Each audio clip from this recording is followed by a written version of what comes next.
So I begin recording. So, you've all been journeying through the very bowels of a gargantuan mind flayer hive, the colony of Shoggoth, which has been overtaken by a presence within.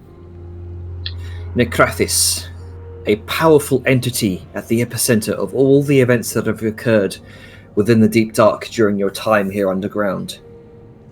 Every Illithid you've come across possesses the same blackened eyes and luminescent pinpoint violet pupils that the Deep Dwarves have had, a glow indicative of Necrathis' control. But some of these Illithids have not possessed those same features. In particular, Necrathis' envoy, an Illithid half-lich named Morteth, as well as Morteth's seeming apprentice, an Illithid necromancer you encountered last session. Gazing through a cloud of fractured mirrors, a scrying mirror, as it were, attempting to find whomever had infiltrated the colony. Through a tactically advantageous use of powerful spells by Aja, the necromancer was swiftly dealt with. You noticed that as you ventured deep into the bowels of this colony, the flesh of the walls and floor took on an unhealthy necrosis, and the stench of death grew stronger. A departure from the normally healthy-looking pinks and reds. Through your journey deeper into the heart of this colony, you've been collecting a number of strange talismans, which you soon found to be keys to a door via an eldritch console.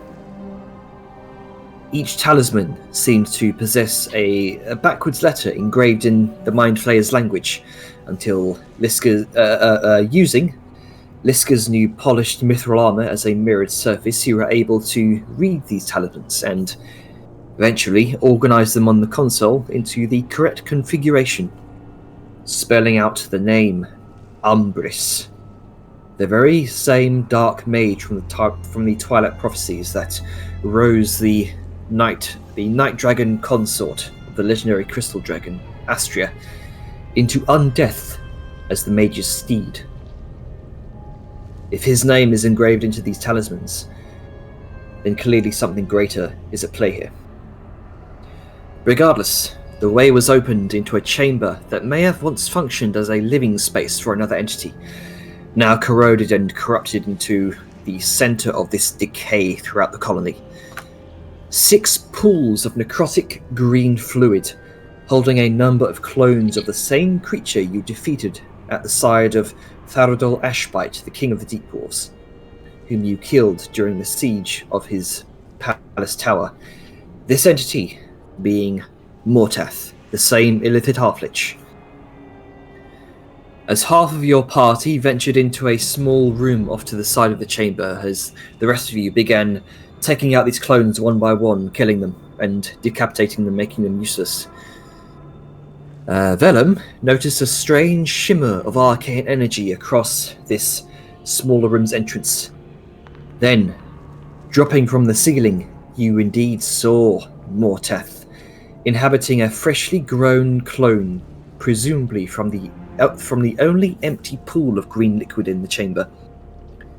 Morteth's fresh clone emits a psychic, outraged hiss that weaves its way into your thoughts. You hear the dreaded as I bring you back over to the map.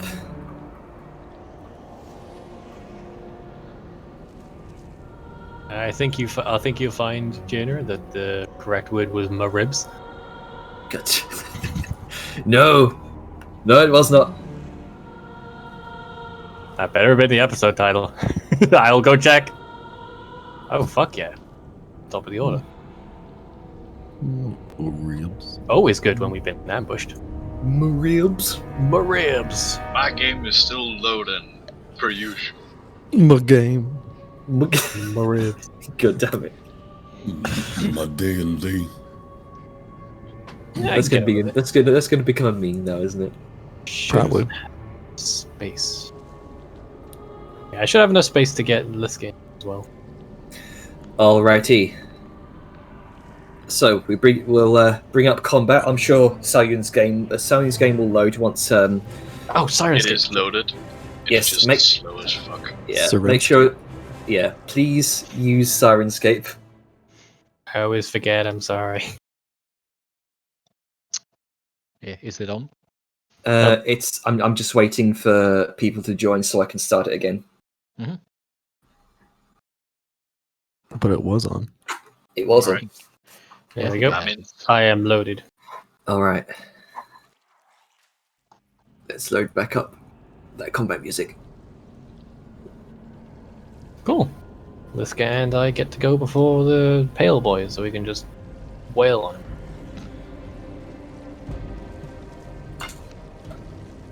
Also, FYI, Alright. I am eating, so if I make some kind of noise, that's probably it. But I'll try and Yeah. keep it on the down low. No worries. So, considering Vellum was the last one keeping a lookout for anything that may have sought to ambush them, this is not considered a surprise round. Right. I was very much get down, Mr. President. Oh yes. Or rather, Madame President in this case. So, first up is Vellum. What would you like to do? I'm gonna rush this bitch. Get over here, you. All right. Rope myself accordingly. And give the old 1-2. I believe I am one-handing at the moment. Though I will, actually, it is risky, but I feel like bursting this bitch down is priority, so I'm gonna free action drop my shield when I get there. And two-hand this bitch.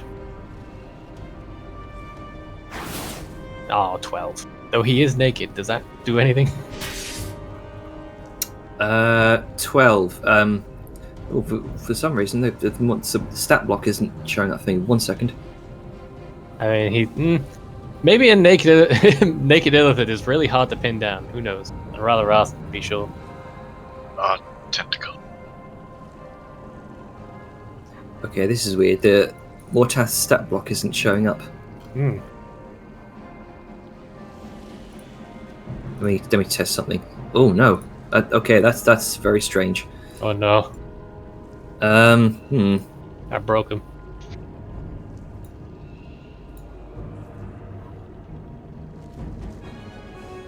That should not be happening.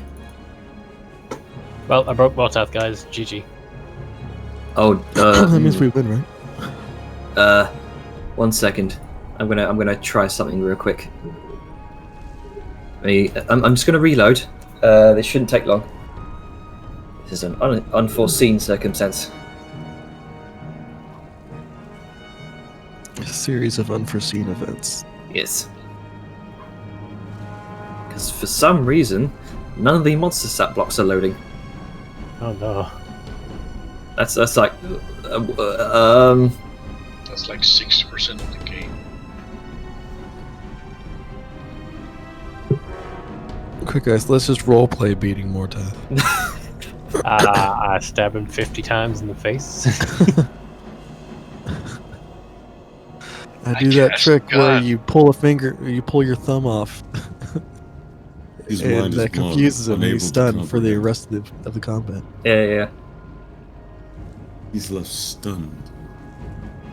By my magical prowess. Well, as we're waiting on monsters loading in, I'm gonna read you a title of a new movie coming out. The movie.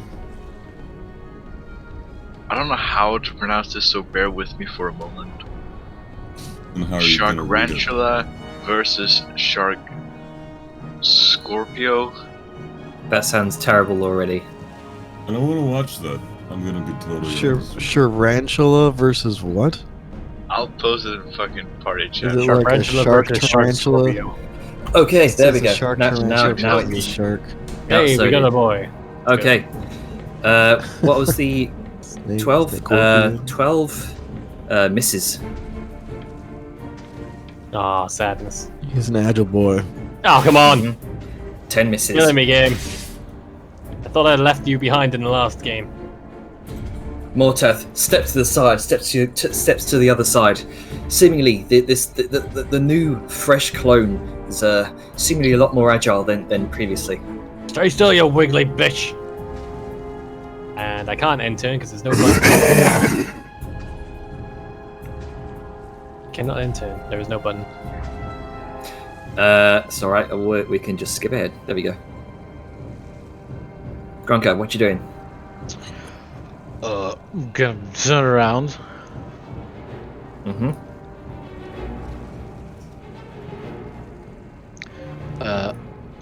To the sound.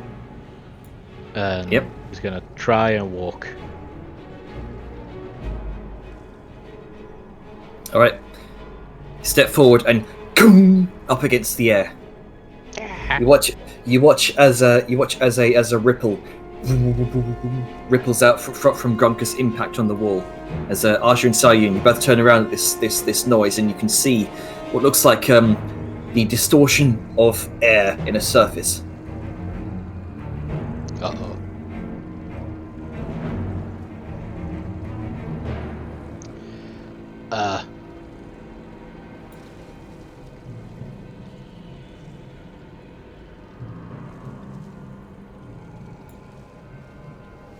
Done. I was gonna go back to look at the pretty pool. Oh no, it's Alright Pot's turn.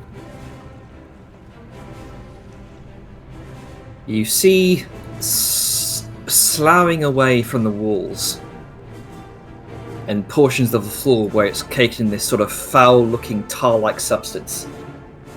You see humanoid shapes beginning to form, as if bursting forth from grotesque, blackened sacks of flesh. You see undead figures beginning to emerge, and others attempt to crawl their way out through the membranes.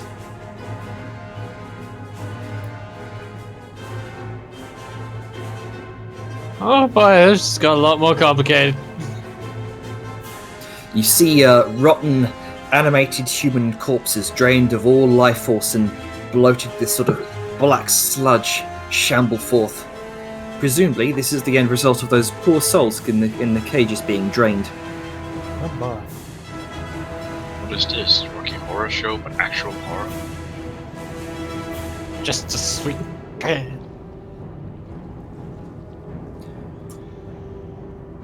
I'm getting deja vu. Didn't I make that joke like a while back? Reference rather. Make it again. Alright, let's see. Next up is Liska. What you doing?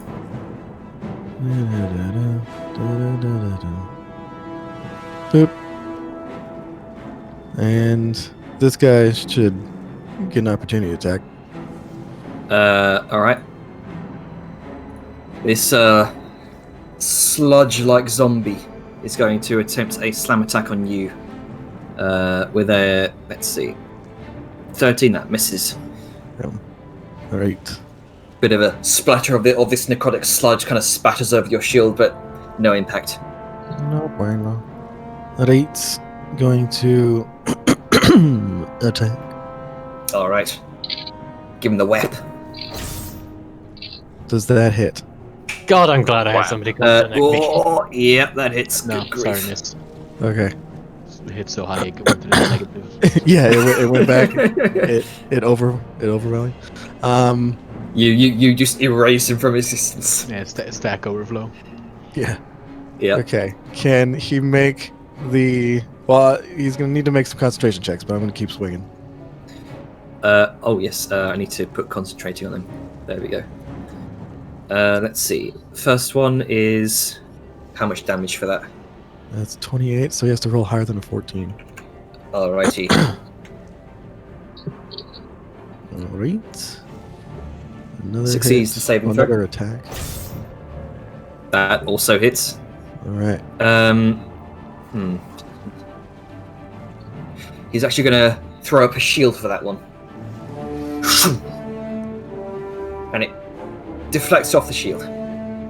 So he has at least 16 AC. Just narrowly manages to deflect off the shield. He has 16 AC. Actually, no, he has 17 then. Alright. Who knew a naked illithid could be so resilient? Yeah, right. And then, you know what? Fuck you. I'm gonna bash it with my shield. All right. Hmm.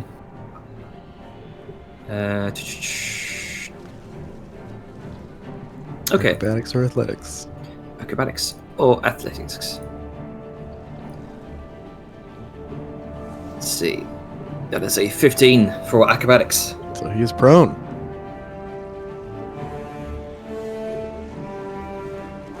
Slap, slap, and a whack. Can Indeed. you make his second concentration? Oh wait, no, it missed. Never mind. Sorry. Ignore me. And I think that's it for me. So, Chuck. All right, Sayun, what you doing? I am going to cast Dispel Magic on the apparent invisible wall. I'm gonna double check. Please do. Yes, because this could be life or death here.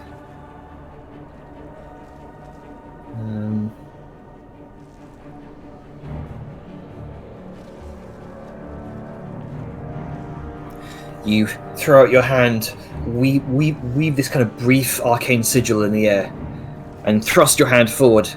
The spell ripples across the wall. Seemingly no effect. So I'm not even gonna make the ability check or anything. No, the spell magic seems to have not worked, apparently. Oh shit. Third level spell slot now. That's concerning. Meantime, Star will just turn to Aja and just go, "We're in deep shit."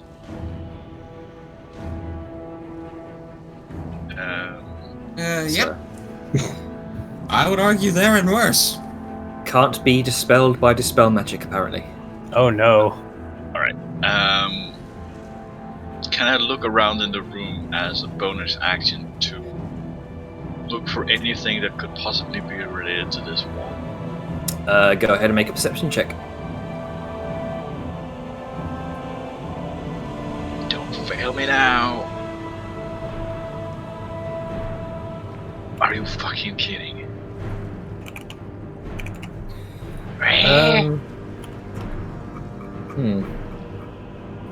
Well, best you can see this. You see what looks like some sort of alchemy set up on this table here. You also see about what looks like six potions. You can see what looks like some sort of array of 6 scattered thumb-sized purple crystals, which seem to hum with magical potential on this table, as well as a bunch of scattered notes to the left side. But the 12 of you, these look like, not parchment, but sheets of leather that have been inscribed some sort of language upon them.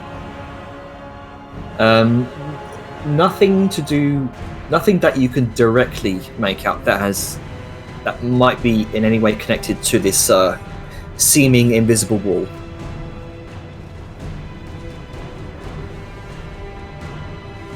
I'm gonna move over to this table. And I guess I'm just gonna end my turn there. Alright. Brace for impact. Mortath is going to weave its tendrils and long, lanky fingers through the air. While And you on the watch ground. it. Sorry? He is prone, remember, don't forget. Ah, yes. So instead, he's going to stand up Why'd you have to remind him? Well, because he was. Well, it's only fair. I'd expect him to do the same for us. And also, it was hilarious. We can't take him seriously if he's waving his hands around on the ground. The creature stands up, stumbles a bit, waves its lanky fingers through the air, and you watch as it shifts out of reality. Yeah, not this shit again. Tired of this shenanigan.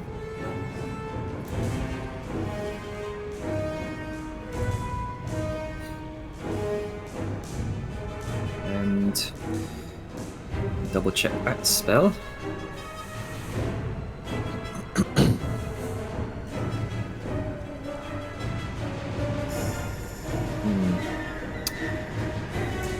Yeah, that's going to be its turn. Tora, seeing all of this take place, is going to. Oh. Bonus action, bring out spiritual weapon.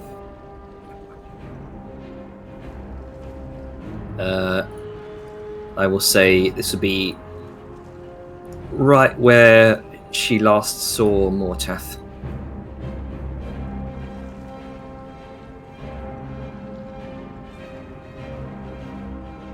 And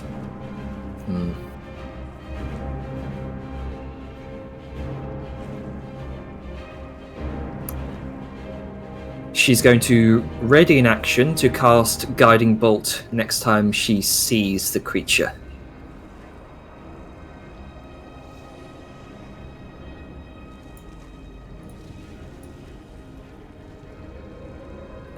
Ready action, there we go. That's going to be her turn, and she's going to move away from the nearest zombie. So 25. There we go. That's going to be her turn. Aja, what you doing? So whereabout is this wall of shimmering force? Last you saw Grunket impact onto it, it seemed like it was around there. Oh, let me... Did that show to others? Do you see that? Okay, yeah. Yeah, okay.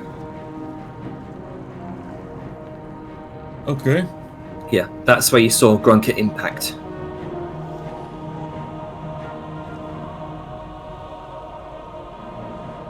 Let me, I'm gonna mark that. That would be good. There you go.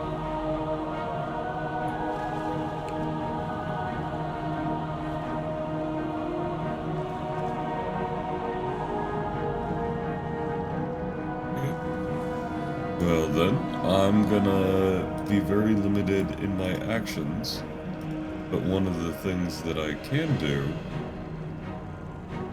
is against this little zombie down here. I'm gonna go ahead and one of these. Alrighty. It is a save. It's not a line target attack. That is a 0. I figured. Not very dexterous, boys. For 13 points of radiant damage. Correct. A beam of divine energy up from the ground beneath it. There you go. You see a bit of the necrotic bile just kind of splatters off to one side.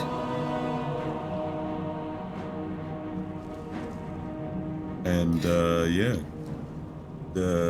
get fucked. That's what I can do. All right, just hit done with round there. Yeah. Alrighty. So next up is the sludge zombies' turn. This one's gonna stumble forward towards you, Vela. It's gonna make a slam attack. Oh boy, let's see how this goes. That's 11. That misses.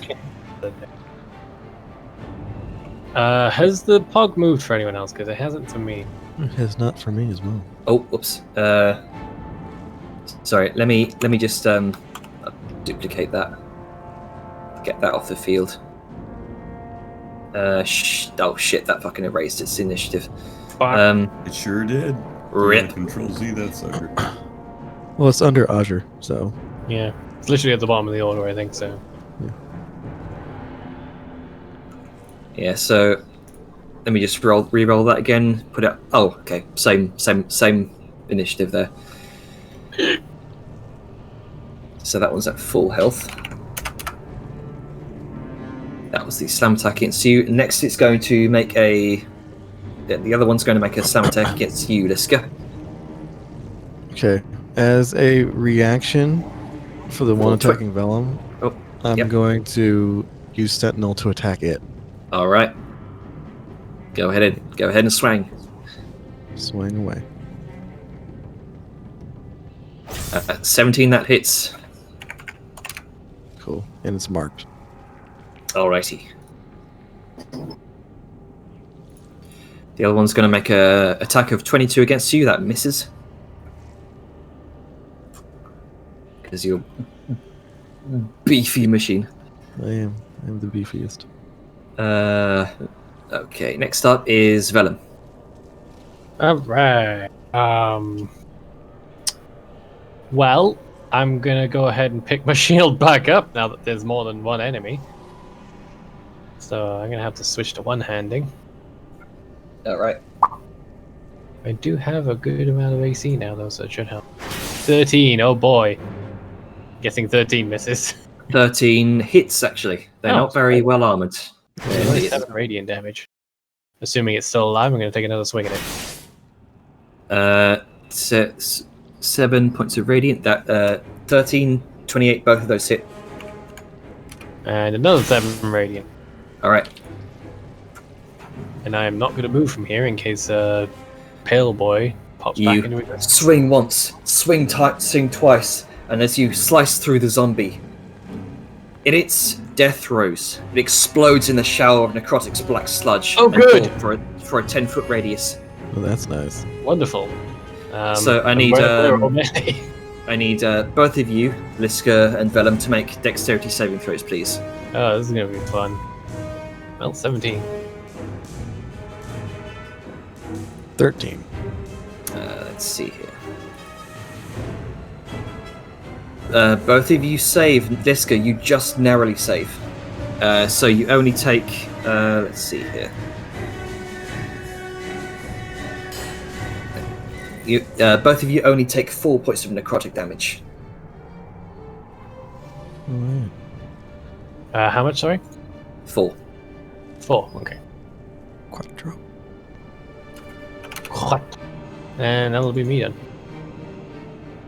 Grunker, what you doing? I mean, I'm just gonna. Okay, so there's that zombie is out of the range of that one. Okay, go ahead. I guess I can't really do anything, so I'm just gonna fill up all my jars with this liquid in there. All right, so that would be your action to do so to fill up a second jar. Let's see. Yeah. Let's see. How many do I have again? I have a large beaker. There's 5 of them, 12-ounce ones. So I'm gonna make a new item here. I'll pay you 100 gold for each jar you get. Money means nothing, silly person. Look, fam, I want liquid metal I can make tools out of. Fair. Yeah, let's make tools out of the mercury. Sounds good. Yeah. Extra poison damage. Yeah. I mean, To you, Mercury-laced but bullets, you know, anyone? that's not Yeah. the important part. Yeah, I mean, mercury-laced bullets, anyone? yeah. Fair. All right, so you're spending your action to fill up a jug with this strange liquid. Yeah, sure. A beaker of liquid tool metal. Okay. Okay. Next up, let's see. Sloughing out of the walls, you see 2 more of these zombies emerge. Sloughing. Sloughing. However you fucking pronounce it. Slough is a geographical term. Sloughing off. Slough, Slough. whatever. Slough. Pretty sure Slough is a place. Slough. English. It's a language. That's all right. Fucking Mm. Slough, whatever. Two more zombies emerge.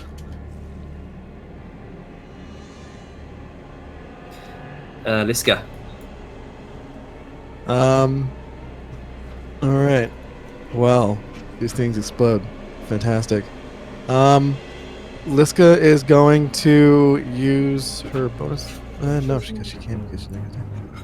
She's going to stay where she is, and she's going to ready an action to swing the second she sees Mortath. All right. And that's going to be her turn. Sayyid, what you doing? I would like to raid this table. Alrighty. More specifically, I would like a detailed description of what I can see on it. Okay. So, this table is what appears to be an array of 6 scattered, small thumb-sized purple crystals, which seem to hum with magical potential.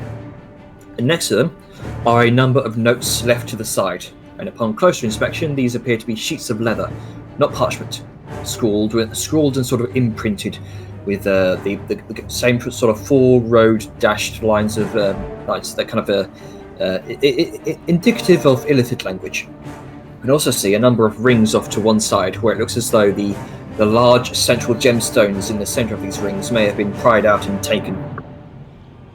The way these crystals and these notes have been left indicates that whatever entity was here previously left in a hurry, and they've remained here for a long time, gathering dust and grime. This does add to the fact that Mortath basically just took over. It seems that way, yes. I am going to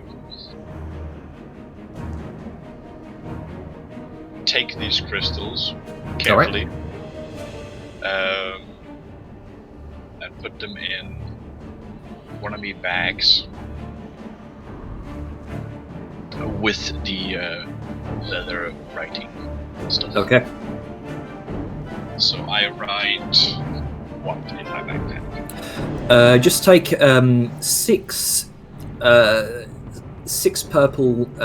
purple gem shards and leather notes. All right.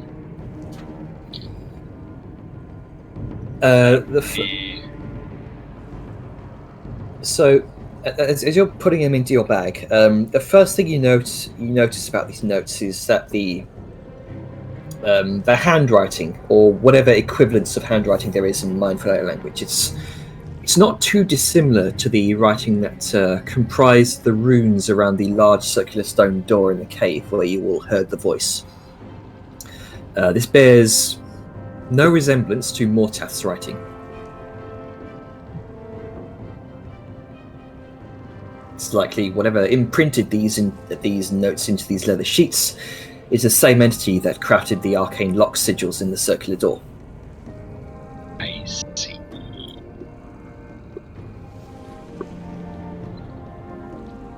That will be my turn. Alrighty. Wait. Oh. I'm going to then up to the other table, as I've basically created the first one. And then I'm going to end my turn. Alrighty.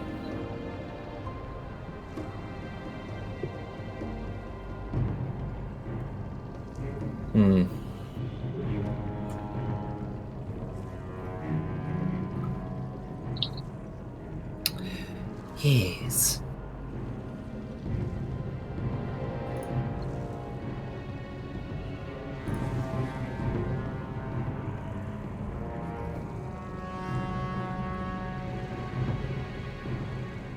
Why is that not going through?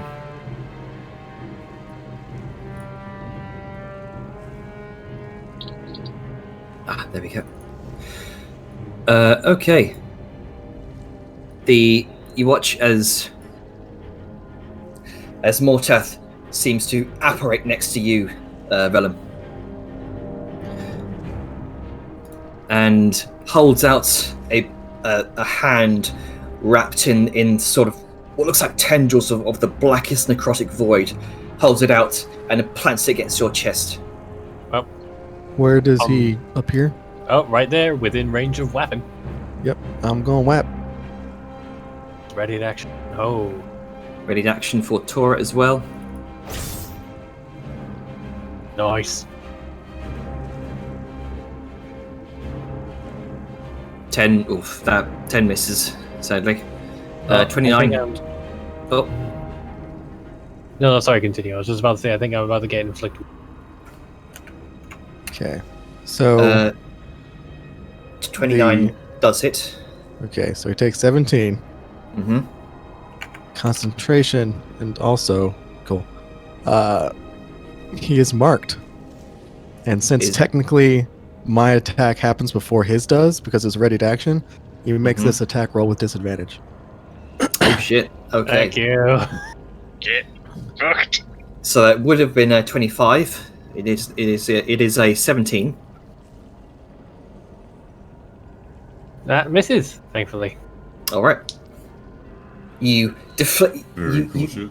You deflect a. This would have been a level 5 inflict wounds. Oh! You're welcome. Okay, Liska gets fucking, I don't know, anything. Everything. God damn. Effective. Woman saved my ass. Let's roll that d20. I mainly play clerics. Inflict wounds is nasty. Level 5 is basically death. It's All owl right. mode, yes. Mortath vanishes once again. Son of a bitch! That's blink for you. Yep. We should learn that, because it's really annoying. It is. That's the lesson we take from this. If it's annoying for us, it will be annoying for every enemy we come across in the campaign. And that would be Mortath's turn. Tora kind of curses to herself, shit! And she's gonna I recommend she gets over here where it's less zombie-ish. yeah, she's gonna make her way over towards your position and sort of gather up, brings her shield out forward towards the one of the approaching zombies, and is going to bonus action, use her spiritual weapon, shift it over here, and is going to attack with it.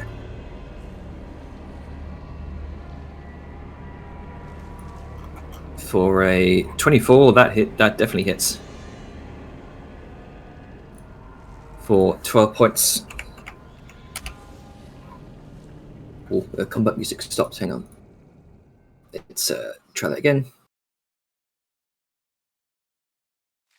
There we go. Yeah, a bunch of black ichor splatters to one side, and Tora, as an action, is she used her movement to get over there, I think, if I'm not mistaken.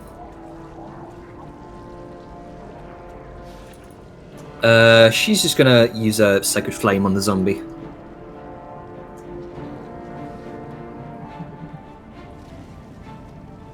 Having seen the familiar energy of Arja's Sacred Flame burst up from beneath another zombie. 9, that fails for 15 points of radiant damage. All right. You watch the zombie. Once again, another zombie explodes in a shower of black sludge. However, because no one is nearby, no one is affected. Hey! Arja. Oh boy.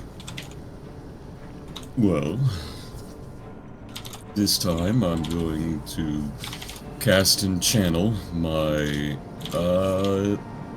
own Sacred Flame for when Ortath the fuckboy reapparates for me to be able to do a little bit of smiting. Alright. Is that your turn? That's gonna be this turn. Alrighty. Easy I'll let peasy, baby. Hit the tick there. There we go. Okay. Once again, the sludge zombie behind you, Liska, is going to make another slam attack. Which misses. Always misses.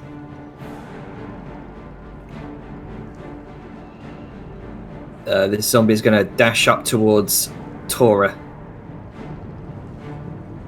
and end its turn.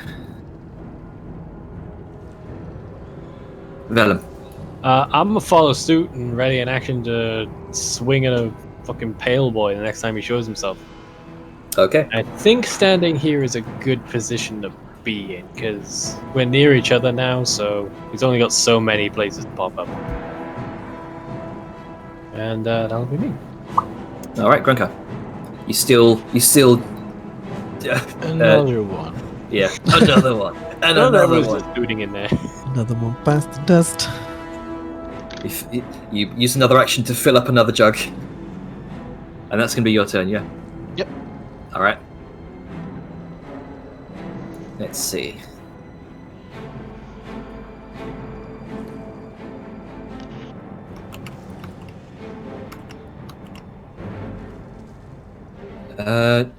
Two more zombies apparate.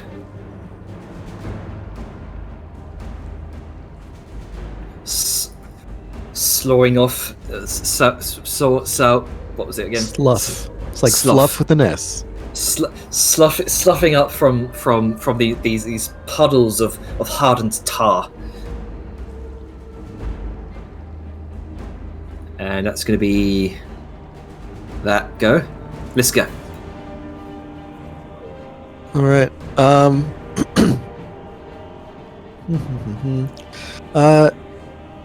She's, doing her thing, seeming all right. She's just gonna. She's like, the zombie's just like, "Run!" She's just kind of like casually pushing it away with her shield. Yeah. And then she's just gonna Go away. she's like, "Stop! You're being annoying." And she's gonna ready in action to swing. All right. You're ready in actions. Yep. All right. Sayun. You're headed over to this table. You see, this looks like an alchemy setup with numerous twisted tubes and filters that almost looks like a sort of bioengineered kind of circulatory system. Beside it, you see a number of vials, or what would be considered to be such for an illithid, where the bubbled up glass of these vials is instead these sort of fleshy sacks filled with various liquids, all held up in display. And there's 6 of these overall, most of which have a familiar ruby tinge to the liquids within. One looks to be larger than the others and contains something that looks like liquid iron. The final one looks like it contains a sapphire blue-hued liquid. Let me get this right. There's a circulatory system on the table. It's an alchemy setup that, because of the sort of bioengineering aesthetic of the illithid, it almost looks like a circulatory system.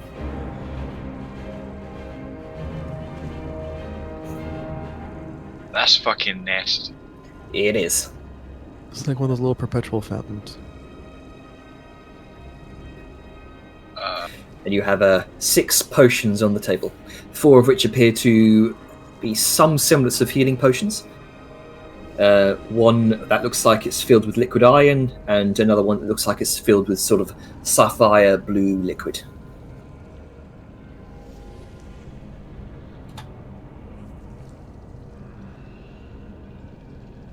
Piece of shit. I'm gonna stuff them in my backpack. Alright. That'll be your action to do so. Cool. What the fuck do I write? Let's see. Let's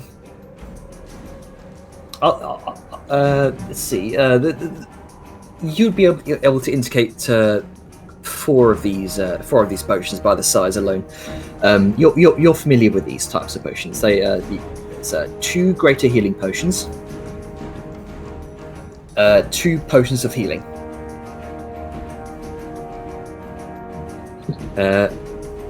let's see, one potion of one unknown liquid iron potion, and 1 unknown blue potion.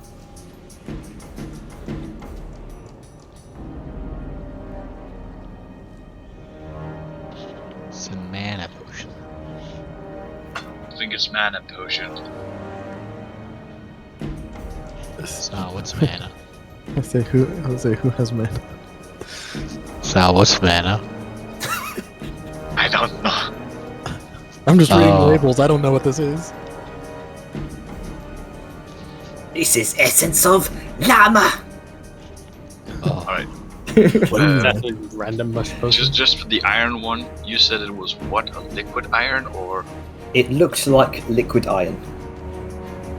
Alright, I'll put that in quotations. That would be my turn, basically. Okay then. Shit done when you're done. Do I have to move my mouse now? Effort. Called out. Come on, show yourself, you little bitch. Oh, you're gonna. sure am glad that he's out there and we're out here and he's the sheriff. There it is, I was hoping.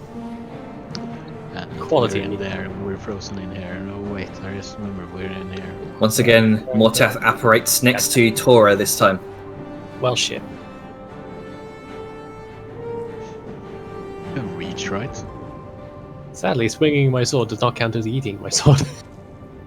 Hey, buddy. Hopefully, he just fails his BAMF check. Yeah, there we go.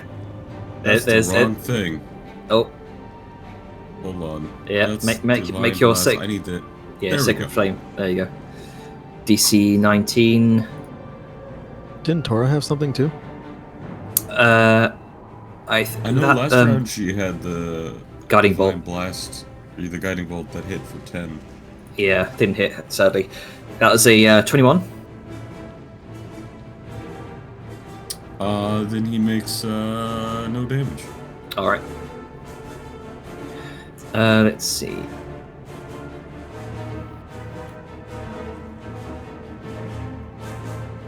Yeah, why not? The clone of Mortath places its middle and index fingers towards the temples of its head in a very familiar gesture you've all seen before. I need Liska, Vellum, Tora, intelligence saving throws, please. Visual impact, here we go. Alright. Using my, 13. using my inspiration for this.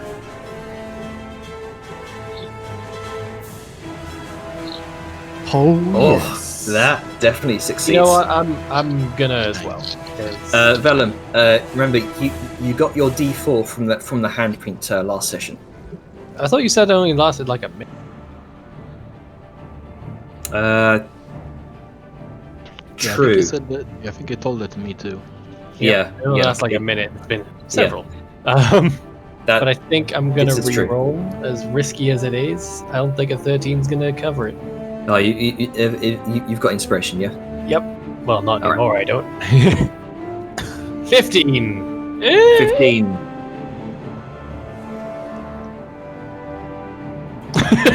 Oh, poor Tora. Oh, There goes Tora. I Let's really see. hope 15's enough, or I just blew my fucking inspiration for nothing. Vellum, you just narrowly succeed. Oh, DC is 15. hallelujah. So Tora is stunned. Praise Katesh. And How she much damage takes everybody taking? well, she takes 23 points of psychic damage. Stun, which condition it built.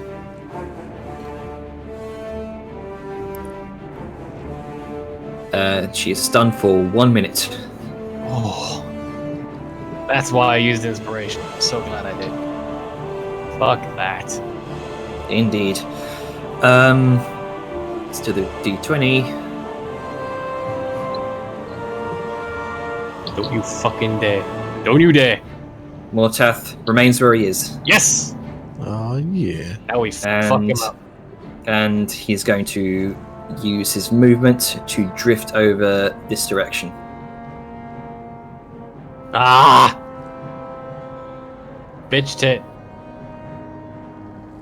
Dang it. I'd have to dash to get over there. Fuck. That was his action. Does he have any bonus actions? He does not. Nope. No, he does not.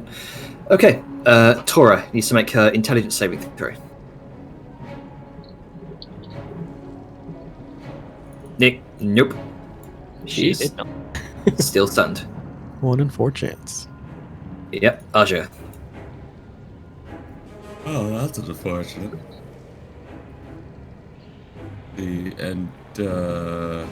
Where did he go? Can't see him. Oh, there he is. Yep. I have to scroll down. Ran like a bitch. Smells like heresy in here. Time for violence. Violence. I'm thinking I might want to do this.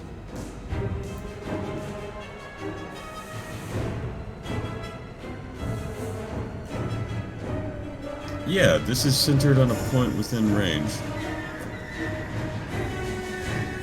So you know what? I can do this.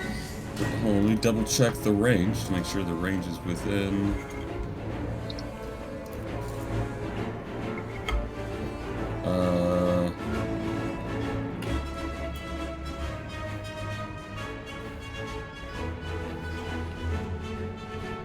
Foot radius.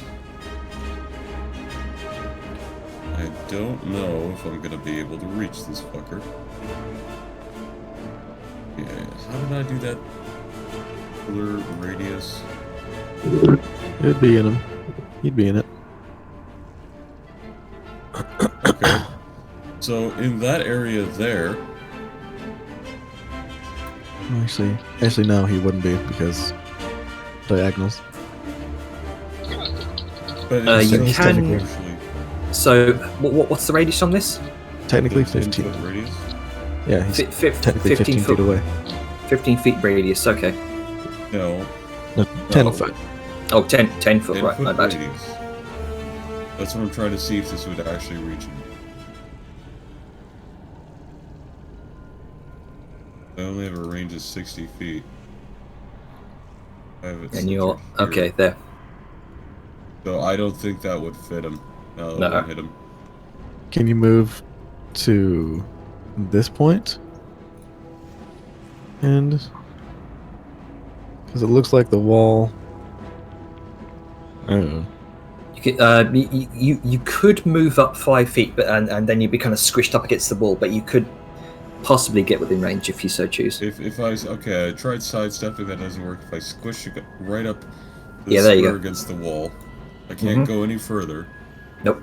I should be able to reach him here, and from there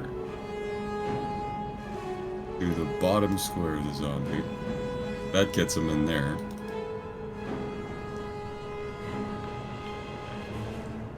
Yeah, there we go. Oh, okay. Good grief. Dexterity saving throw. I like this. DC 19. All right. We need to get Aja one of those new Tasha's item things that ups his DC by 2. Oh, how much damage? We get that right now.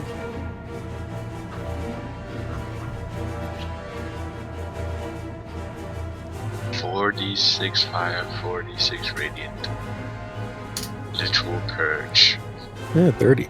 That's good shit. Beautiful. 30 total damage. All right. The extra +5 radiant is just to Morteth, though. All right. It's fuck you, buddy. Hey, man. Fuck you, buddy. Oh man, if this kills the zombie, he's within 10 feet of the zombie. Yeah. And as the zombie explodes, Mortath also needs to make another dexterity saving throw, Sadly, being, what he is, I think he's probably Which- got resistance. which is a 10. A 10. He might be resistant, but I Which- doubt he's immune. Fails, and as the necrotic sludge splatters across the fresh new clone of Mortath, doesn't seem to take as much damage as you hoped. Called it. Alright. So he got a DC 19, so he... Takes Takes 15. half damage since he passed with a 20. Yes. So, Then he has to roll for the zombie sludge too, interestingly enough. yep. Two different sources of damage. Needs to roll Constitution. I don't know why that went through. So, Hey, by the way, wait. for saving What's- throws, the voice speaks within your mind. I can remove a d4 from the opponent's roll. Oh shit. Okay. So take 2 off of that. He's got an so 18. 18. Oh, against his save against you? So 18. Then it takes full damage. So he Oh, takes shit. full damage from my thing. Okay. And by the way, is that the concentration marker on him? That is. Hang on. There's a lot of things just went. I know. Let- I'm throwing a lot of stuff at you. Yeah. Let me just take back that damage and reapply the full damage. Go ahead. Minus 30. And then a concentration save of what is actually 15, so he still would have succeeded Yeah. from his earlier roll. But he also took damage from the other thing anyway. Yeah, the zombie is what made which him is fail a his total of concentration. 7. And the zombie made him fail. because Yeah. he missed the number. Hoisted by his own petard. Yep, indeed. So down goes the wall. And just hit As him the, with that. dab. as the zombie explodes in front of Mortath, showering him with this sort of this shower of sheer necrosis. As you're leaning up against the wall, Arja, the energy flickers and you stumble forward. Yes! Yes! Grunka, go! Mortath attempts to wipe the necrosis away from its eyes, That's my turn. and there's a rumbling, frustrated.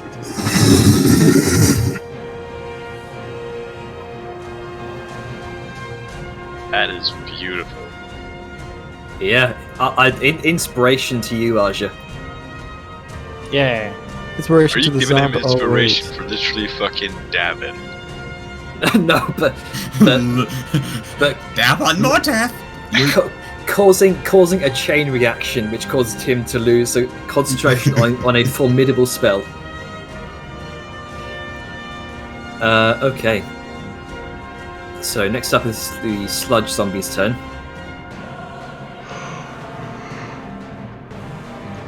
Sludgy. No, actually, thing's gonna move over here, dash up towards Liska with the last 5 feet of movement. That's its turn. This other zombie is going to make a slam attack on you, Liska. Alright. That's been doing it all game. 21 that misses. The one next to Tora is going to step in front of her and going to make a slam attack on her. For 9, that misses. Are there any others up? Nope. Only three on the board. God, I'm glad these things.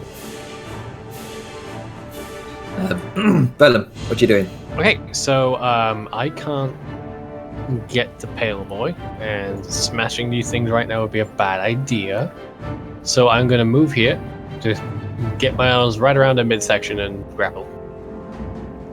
She is currently in the line of fire, and that is. She's not going to resist. No, Oh, but she no can. lies. She's incapacitated, so Oh, right, yes, yeah, fucking. her Jeez. grapple. Oh, So, that means that the zombie had advantage on her its attack. Alright. That is true. So Do you wanna 14, that still rewind to misses. that, or have it be like end of turn, end of thing? What's Well, the decision? It still Eat. missed. Yeah, still missed. It was 14. Okay. Well, let's see. I used 5 to get here, so 10. 7. Wait. No, wait, no. 1 forward. That's it. Sorry, I was counting wrong. Bring it back 1 square. There you And go. then I'm gonna. It was an action to grapple, so I can't do that again. Is there any way I can switch places with her as part of my grapple, or is it just pulling? For you, rules folk, any insight on that? I'm sorry, I Uh, was a little bit distracted. What is the conundrum? Can I switch places with a grappled creature, or is it strictly pulling? I think it's strictly pulling. In order to switch places, they have to be able to voluntarily move, I believe. Ah, And you can't So- when you have not the 0 truth. speed. You have to imply a forced movement onto a creature. Well, I mean, you can go forward, grab, pull back, and then move through her. well, yeah, that's what I'm gonna do now. But I wondered if I could possibly get her the extra 5 feet away by swinging. Such is not the case. Okay, just wanted to be sure. Yeah. All right, well, I'm. I Gonna guess use- if you grab her and pull her back, you'd be able to, and then switch with her because she's no longer grappled and has. No, it's not a case of grapple. Mm. She's done. Oh, she's stunned. That's why she has 0 movement, so she can't willingly switch Excuse me. For some reason, I was thinking grapple. I don't think you can at all. No, she's not able to consciously move. places. Yeah, and you are thinking grapple because I grappled her. That's what I'm where is your token right now? Is it here It's here. or here? Okay. It's weird. Let me, Yeah, let me, we did move around a lot. I'll be moving him in a second, so it shouldn't matter. There we go. Updated on the stream view. Anyway. Well, So- I'm going to use. I didn't hit the tick, so I'm not done. Okay. I'm going to use the remainder of my movement to move here because I have just enough to get through her. All right. So get down, Madam President. Sadly, no action. Drunker. Grappled, etc. Another one. I kind of want, but I think this is a bit more important.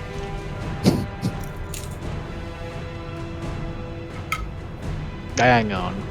Those things explode. I don't like that. I thunder in the nuts just to throw it away. What's my move?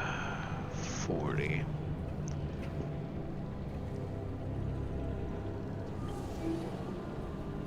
You know what?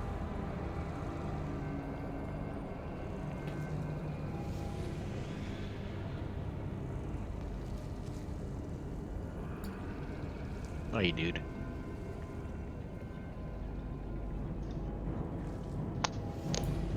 All right. I'm over here now. Sloughing out of the tar. 2 more zombies. I so many Sams.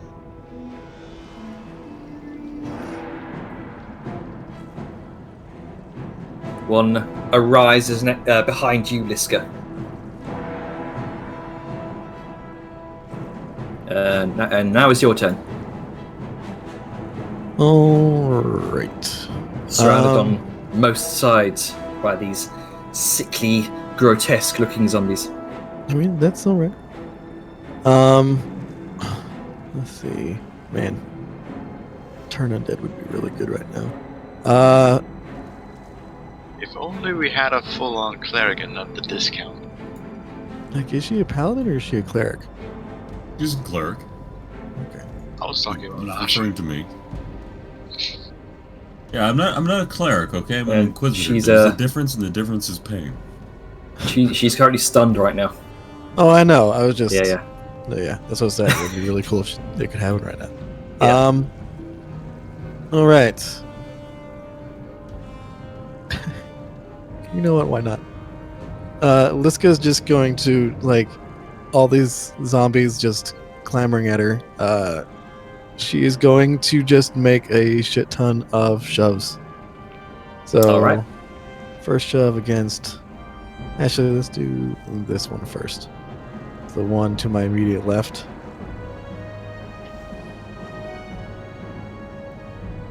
Say 20 on its go. Plus Okay. 1. No problem. Then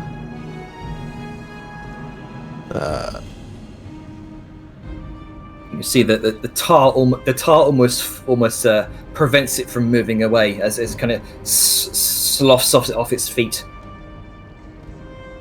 The word of the day. man, can I roll Yeah. higher than a 3? Yeah. Other one. Fluff with a S. Yes. Next one needs to make another. That is a 13. Man, you need to roll higher than a 3, and it's not happening. And then with that, I guess, yeah, fuck it. Going to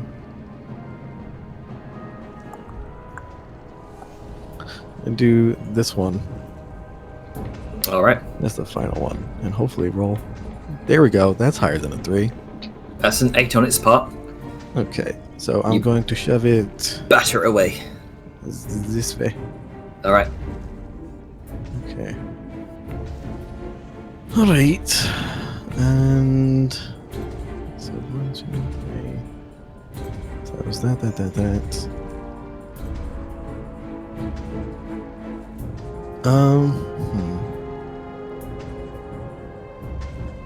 Wait, she noticed that. Okay. Cool. And then for her, she's just going to she's just going to chill where she is. Just wanted to get some zombies away. All right. Because she also realized, like, oh hey, the force field's down. We have ranged. So yeah, she's going to end her turn. All right. Salian, what you doing?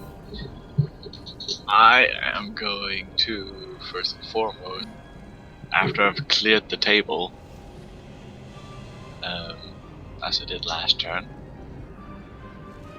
I'm gonna move 10 feet over here, and I'm gonna have a quick look at what the fuck this is. This appears to be some sort of crafting table almost. You can see a number of strange instruments of what looks like sort of chrome-like material splayed haphazardly across the surface of the table here, and you can see a singular large orb at the apex of this table, much in this not too dissimilar to the console that you will stumble across on your way in here.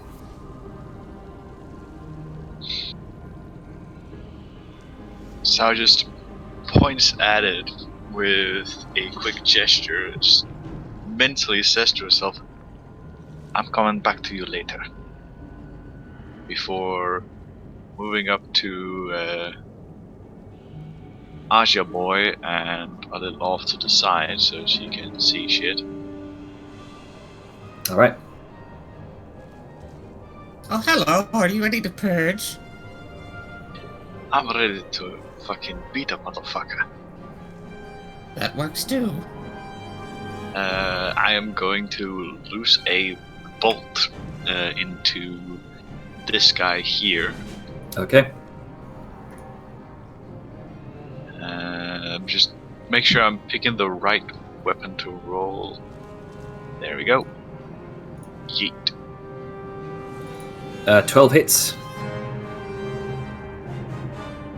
I did not expect that to hit, but fair enough. For 7 plus 7 plus 3, 10 against against this boy. Yes. All right. It into one of its back tar-like pustules, And it is at this moment Sao will realize, wait a minute, and then switch from the crossbow to her gun. All right. That is my turn. Okay. Mortath. Bitch town. He has a Grunker-sized problem. That is a pretty big problem. I'd say more of a condensed problem. Oh no. That's a great Okay. worry. I would like everyone to make a Constitution saving throw, please. Oh boy. Though that's good news for Tora because she doesn't automatically fail that. 17. I don't like this, so I'm gonna go ahead and pop my inspiration. Okay. Smart. I'm gonna pop my inspiration. Also I'm not smart. taking a nat 1 here. Yeah. Much better. Well, never mind. Fuck me, I guess. Goodbye!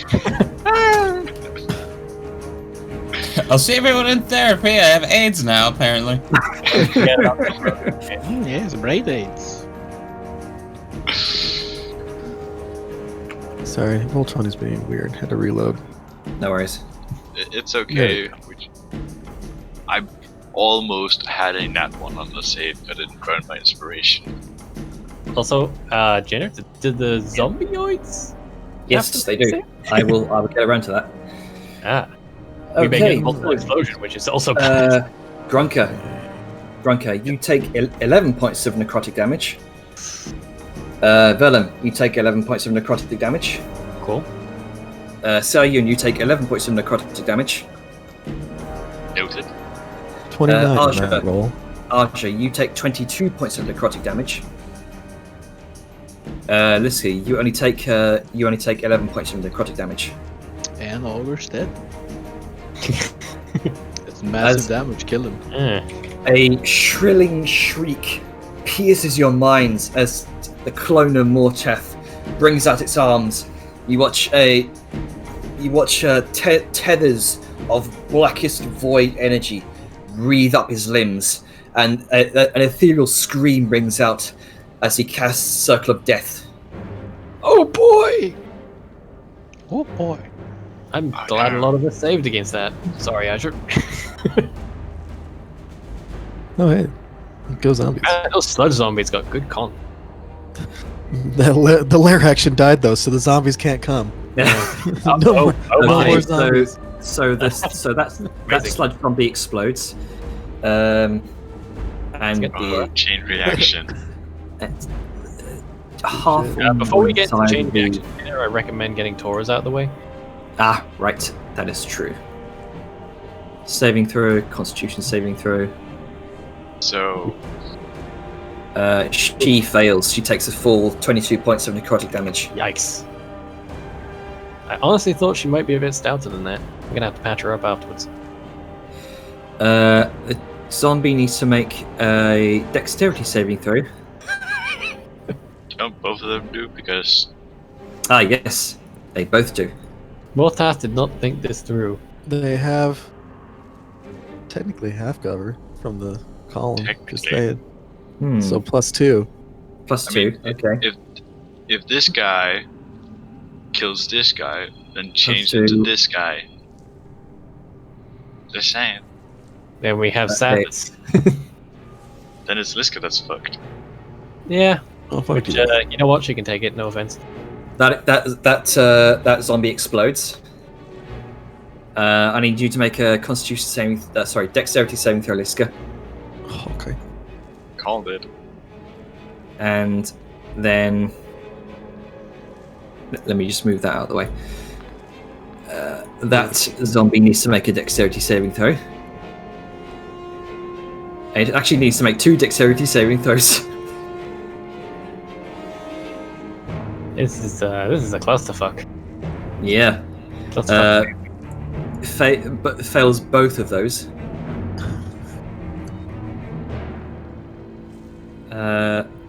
From the first death burst, it takes 9 points of necrotic damage. And from the second, it takes 11 points of necrotic damage. Is it also dead and explodes? Nope.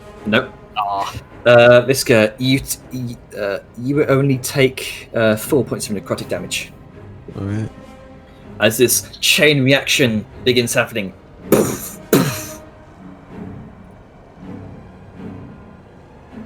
In fact, no.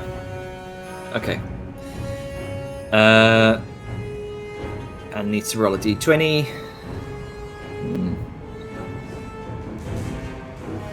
Nope, remains where it is. good. Fuck that guy. Tora needs to make an intelligence saving throw.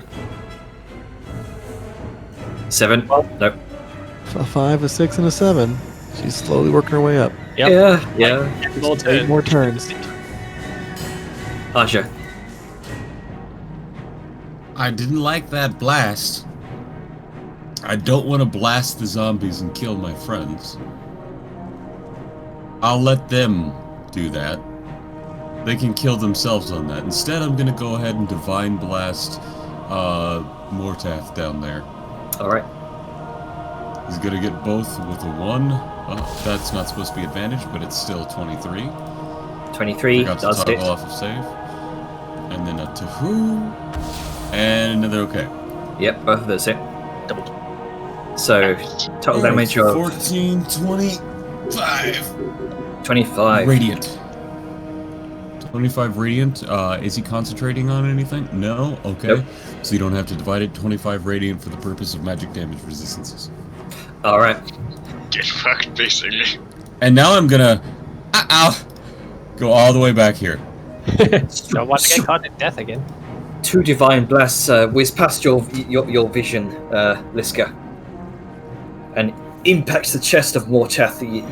As you see, Grunker, the divine energy starts burning away at the necrotic flesh. Oh boy. Time for this mess. All right. One of these is going to make a melee attack against you, Liska. For a 19, that misses. Second attack against Vellum. 11, which misses. The next one is going to make its way over towards. Not very smart. They'll attack the largest target there. So Liska. For. Oh, hey, natural 20. Hey, there you go. She's Hey. about to...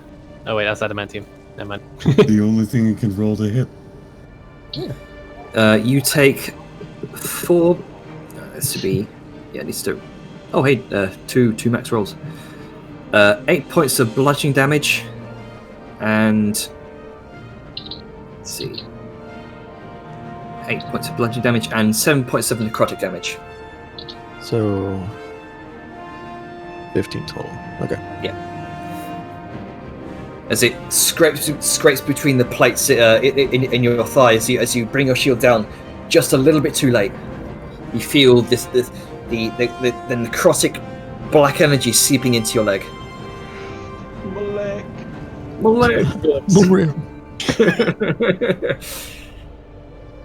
I'm just gonna interject here real quick. I'm really fucking happy we killed most of the clones except for the one that's fucking banging us, because if he just dies and comes back at full strength again, I'm just gonna be like, fuck. Oh, Well, fuck. luckily, clones have the spell slots that you died with. They don't come back with full spell slots. Mhm. Still a problem though. Still, he comes back zombie with full dies. HP if he did. Next up Okay, is Vellum. so this is a problem. There's 3 explodey boys within range of the VIP who can't dodge them.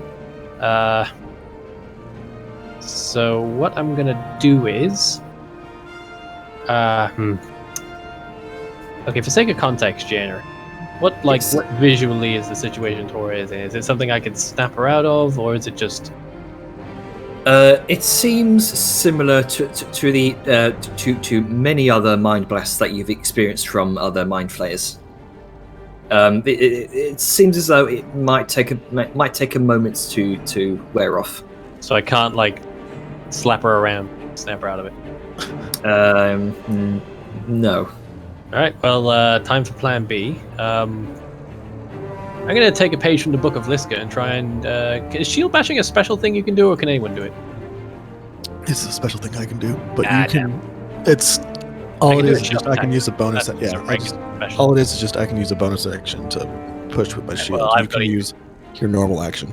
Yeah, I think it's an improvised thing, right? No, it's an action you can. Yeah, shield master at So, the feet allows me to. Part of one of my attacks. You I can. Yeah, shove attack. Yep, I'm reading it now. I have my handy dandy reference page up.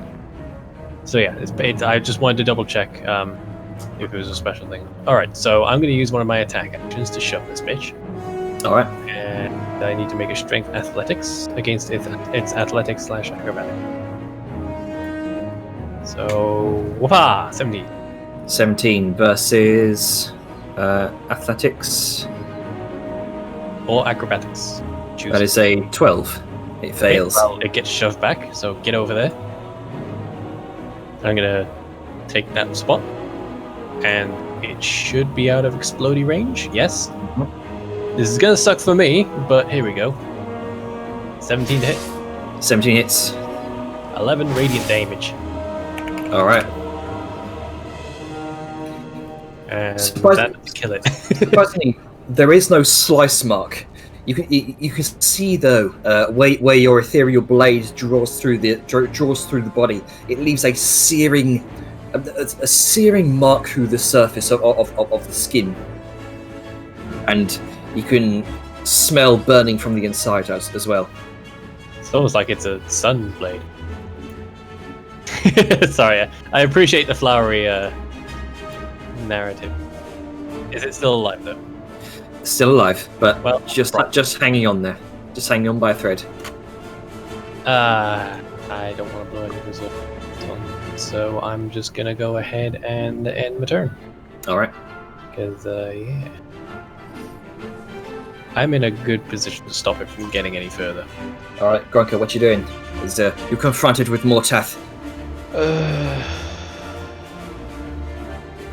Guess I'm gonna just fucking whap him. All right. Give Whap away. him, give him that wet ass. God damn it.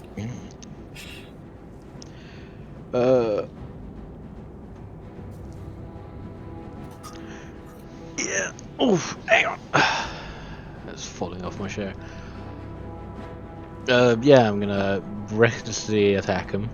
All right.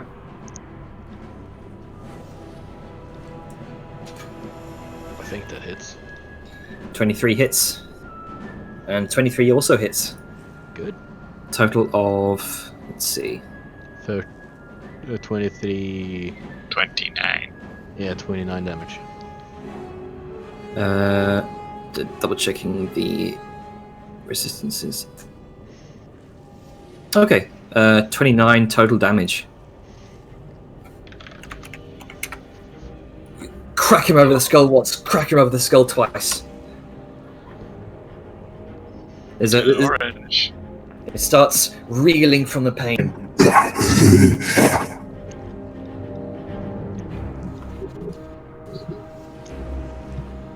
Ah, yes. I am a psionic master. Did it? Goblin goes whack. Funny goblin go whack. Did a 20 move? Wasn't it supposed to be like in the middle of the... Yeah, I just moved out of the way because the zombie was there. Ah, okay. Yes. Was wondering if you There we did go. something wrong. Let's see here.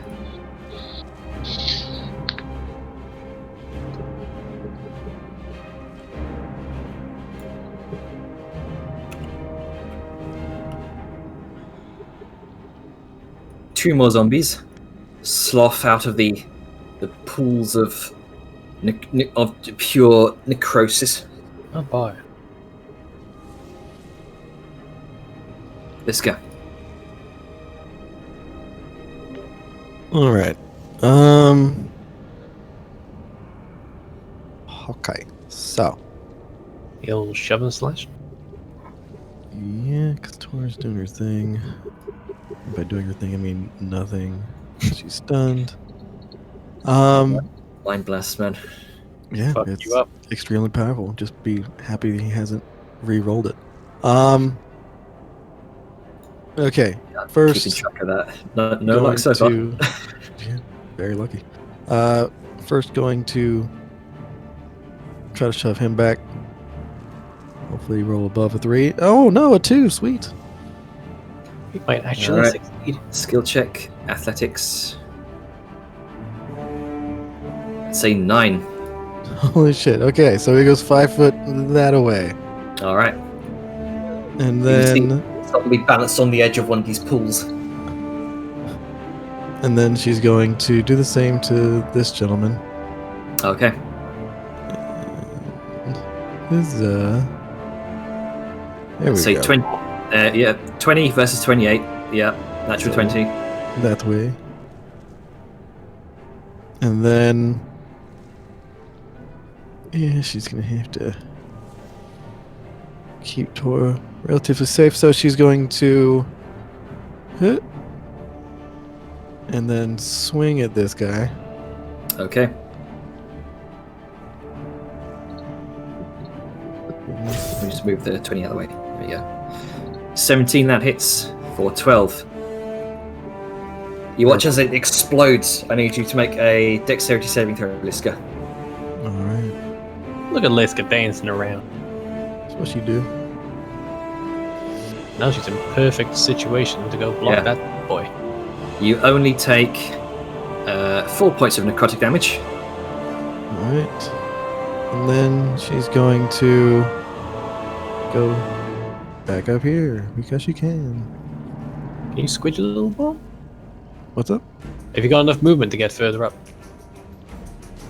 Well, there's a zombie behind Tora. Yeah, that's what I mean, further up towards that one. Because if he steps forward, she's going to be in the blast radius. Up to you. Sorry, I don't mean to tell you what to do on your turn. Ignore me. I'd rather be here because these zombies would have a clear open path to her if I move up. Okay, you do you. Sorry, I'll shush. That's all good. And then ends my turn. Alright, so you know what you're doing. I'm gonna fry a motherfucker in a moment. Alright. This guy in particular. So, do me the ever so pleasant favor of making me a dex save. Alrighty. That's a that's a 1. Not a natural one though. Spicy! 12 points of how much damage? Lightning. Lightning damage. Alright. Because fuck this, I'm shooting lightning now, motherfucker. Yeah, boy. This crackling gout of lightning energy shoots from your. This is your gun, yeah. Yes. All right. You aim and fire, and you watch the crackling energy surge through its form. Hefty bit of damage there. But taking a note from Aja, Sao will move into cover. And end her turn. All right. Mortath is.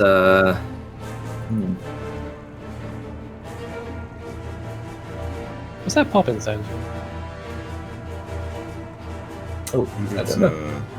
I think it's Ducky tapping the slate. Oh, okay. Yeah, sorry. There's something on my end.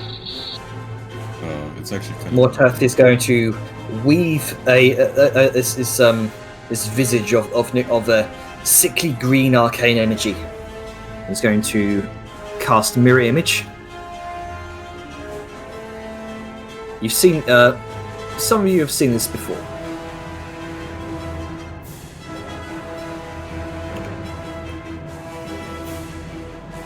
And bonus action is going to. Oh.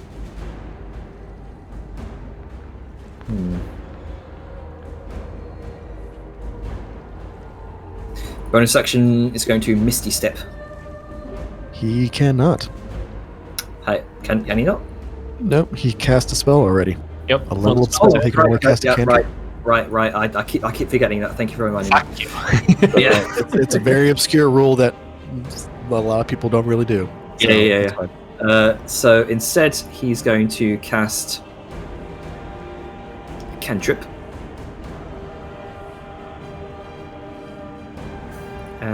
Which is going to be, Shocking Grasp against Grunker. That's a 22. Yep. Alright, you take 12 points of lightning damage. He reaches out with a blackened hand, surges these gouts of black lightning throughout your form. Stop. Go away. No. I want an image, just Grunker whapping fucking Mortath over the head and just going, no. No. Stop. No. Quiet.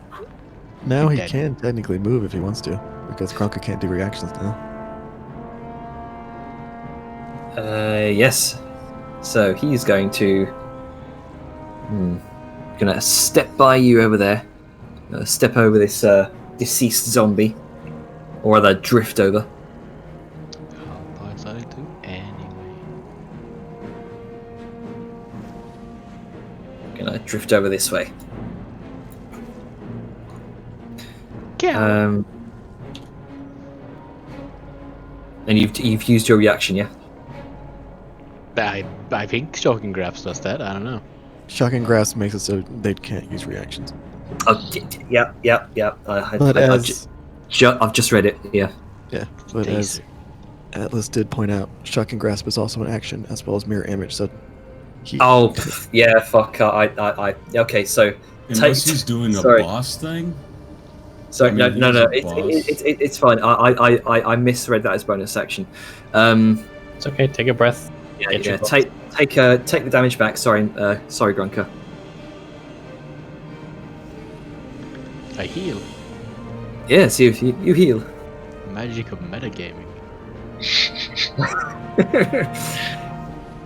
So he can't cast Misty Step as a bonus action because that's a spell. Yeah, just go over there. Yeah, so he's just going to go over there and also take that opportunity attack from you. Yeah. Let's see. And that's In before crit. yeah. The worst that's what I- last mistake a man could make. well, he does have Mirror Image. He does. I mean, mirror image can only go so far. It's true. Siren would know that. Can it stop a Grunka? That is the question. During this turn, does this doesn't count in my turn still, right? For Reckless? No. Yeah. No. Oh wow.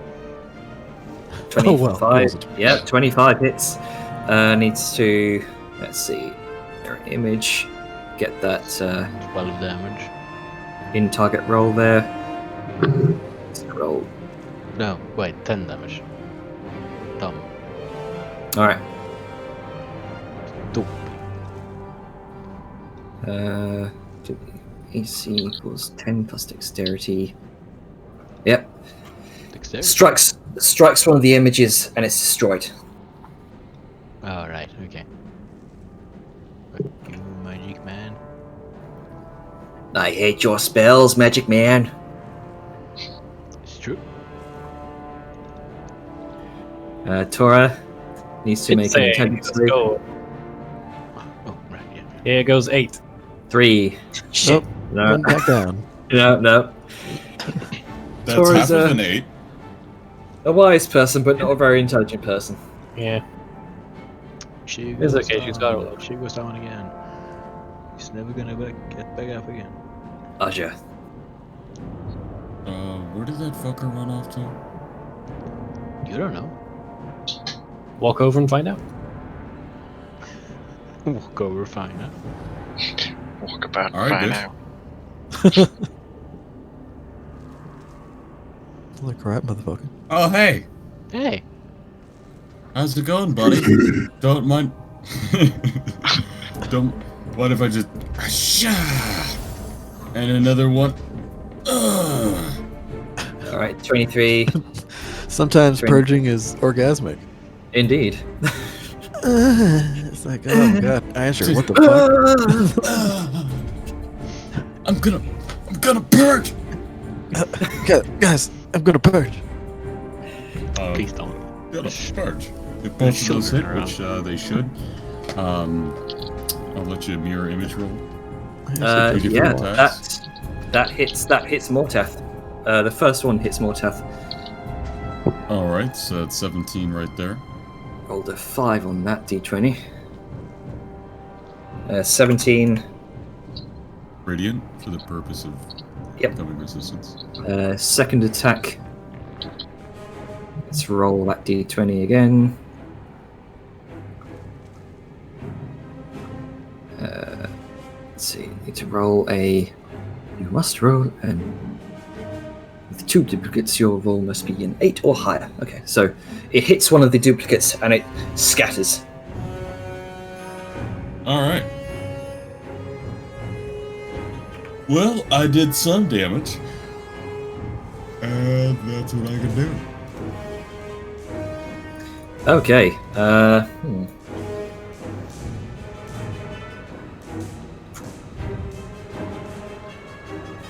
Sludge Zombie is gonna waddle its way over towards your side, Liska. Gonna turn towards Tora. It's gonna make a swipe. Okay. I'm going to intervene with Sentinel. All right. Slam with a 12. That misses. And with Sentinel, I'm going to make.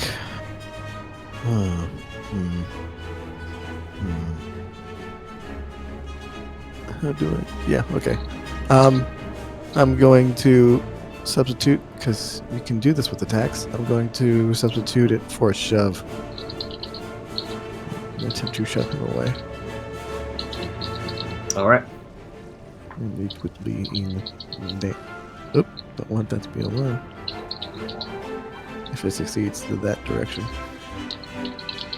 Okay. That is a 9. Misses. Sorry, it's a fails. Yeah. You bash it away with your shield. It's also marked, if that matters. All right. I will consider it marked. There you go. Time for problems. Sludge. These 2 sludge zombies are going to make two slam attacks on you. Vellum. They have to beat a 20 AC. All right. One for a 16, other for a 12. Both Yeah. of those miss. And sadly, the other one can't get past without a dash, so it's just going to dash towards you. Hello. I'm about to have problems. As long Sorry, as that you was don't my kill him. That's my zombie impression. Well, I mean, I kind of have to.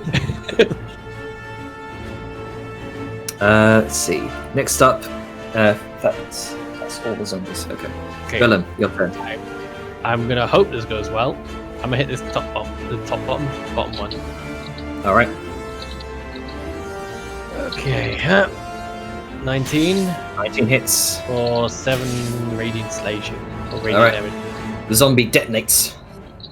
Yep, I will make the dex save, and his friends have to as well. Indeed. Oh boy, Uh, 11. 11. You take.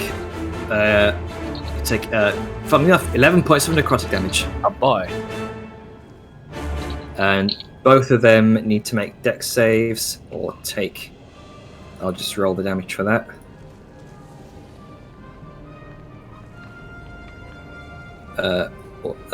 Shit damage. Take 5 points of necrotic. Dexterity save. DC 13. You guys know that by now. will take half as much damage.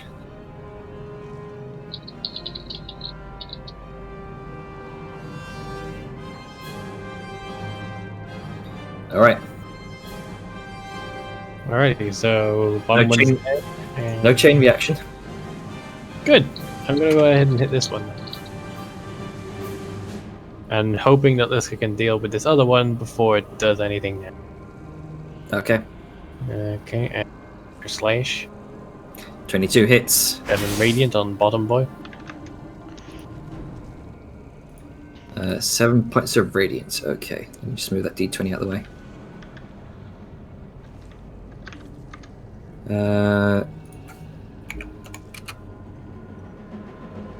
Alright. And Sasha across its black bile-ridden body. Gronka, your turn. Right. I mean, I'm just gonna.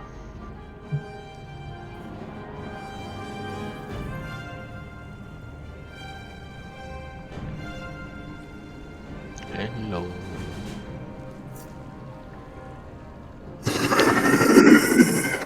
Yeah. Yeah. Suddenly, Grunker. 18 hits. It's going to use a shield for that one. That's a crit. Does not use a shield for that one. Yeah, I don't think he can shield a crit. Nope. That's 23 plus 5. 28. Yeah. It's 28 damage. Alright. Because the first one misses, right? Crits and mirror images. I'm not sure how that works. I still need to roll for that, yeah. Yeah. Yeah, you would. Yep. Oh, that's a shame. Let's see. Mirror images are assholes. Yeah, they are.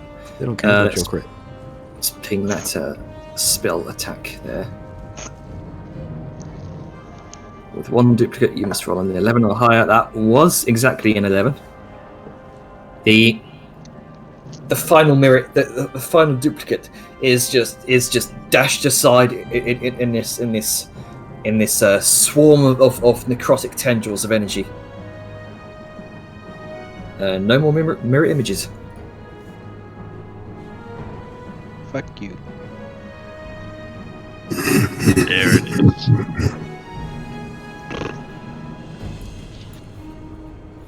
All right.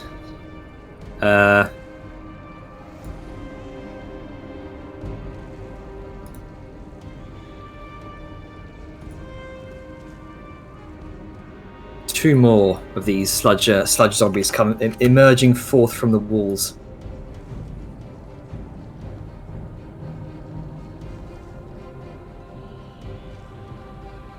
Niska, your turn. All right.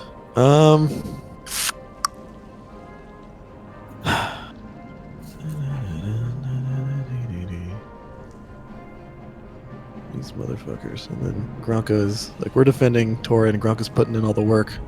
Props to Gronka. Indeed. I think Gronka deserves a bit of inspiration for that. I think we need to get Grunker some proper monster slaying gear. Going to 5 foot, and then going to shove or attempt to shove. All right. That is a 14. Okay, so he's one way that way, All right. and then Once again, another- another one balancing on the edge of the pool here. and then since he is now 15 feet away, Liska's going to swing. Swang and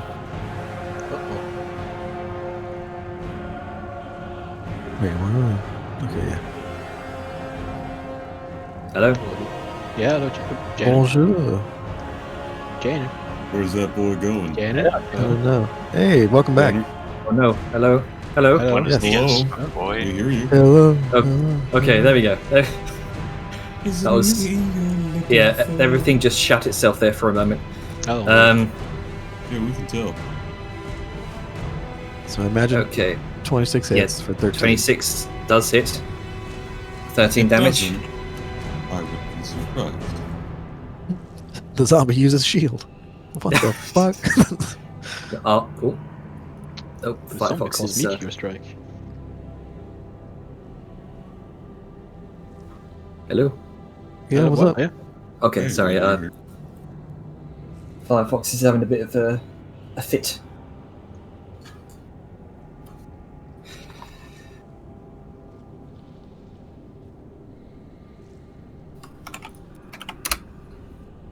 Okay. Next up is Sayun. I mean, my turn's still Oh, at the sorry. very beginning. So, Wait until 26 hits, hit the tick. and he's Jake. gone again. Sweet. Weird. Let's just assume that zombie's dead. I'm gonna roll a dexterity save. Let's just assume everyone's dead. Yeah. Come back's like, oh, hey, Jenner, we killed him while you were gone. Oh yeah, we actually went and killed the Krathus as well. Cool, we got it. This is how we The roll. brain is now mush. Grunka ate it. It's fine.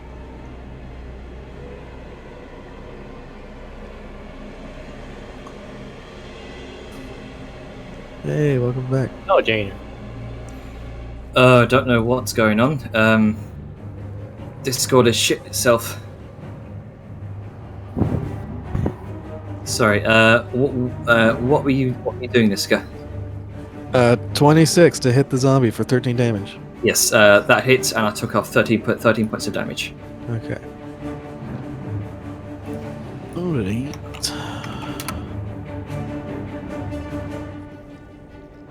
Okay, let's move this out the way.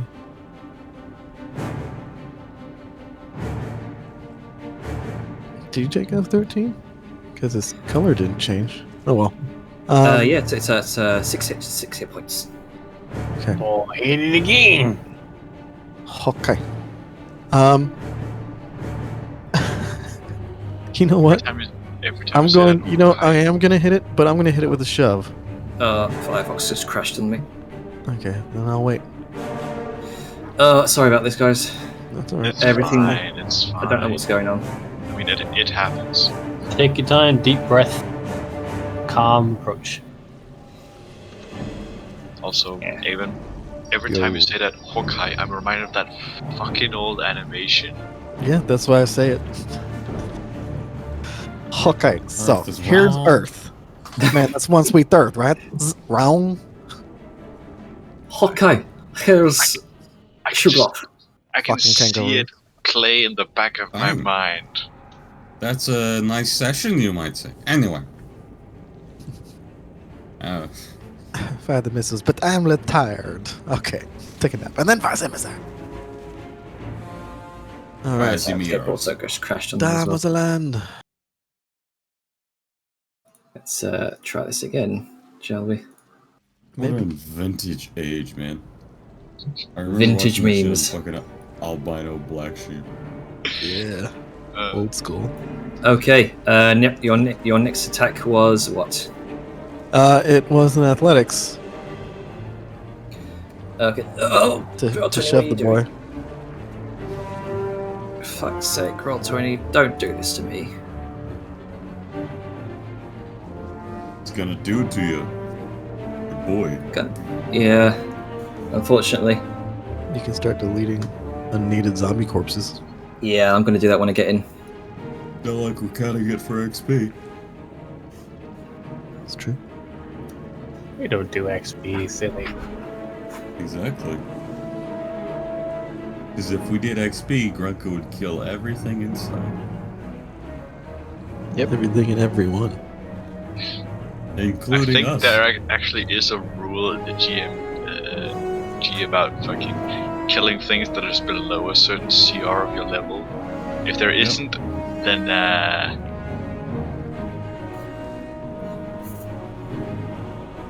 Pull off your South Park. It was just like they're killing level 1 boars and Stay in Yeah. the forest killing boars. Yeah. Max out. No, live not to gonna- win, to die, to fight. Turn your way, turn your day.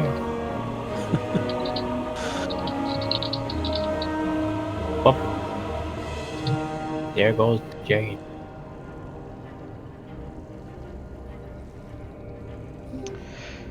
Hello, Gene. Welcome back. Do we need to take a small break? Get some Yeah, my hydration? Is it your? Yeah, I think I'm good now. I think I'm Yeah. good. I've just rebooted everything. Right. We should be good. So let's give this guy an athletics check. That is a 5. All right, he's going to go into the pit.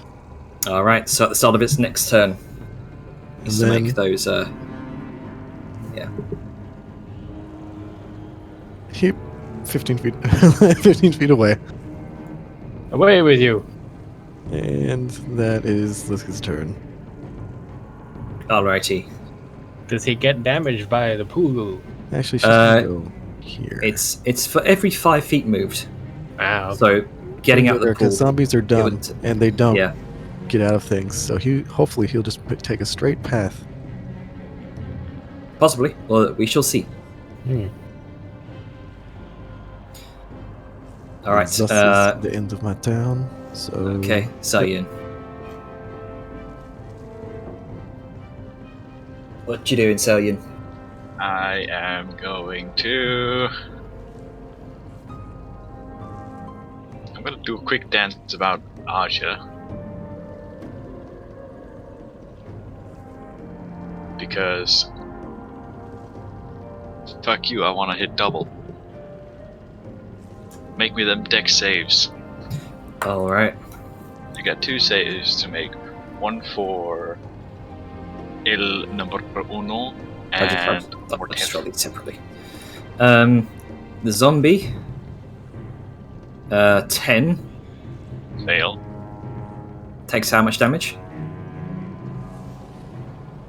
Uh, I imagine this is just for one attack. Sweet Jesus, high roll. Hey, Damn. it takes 23.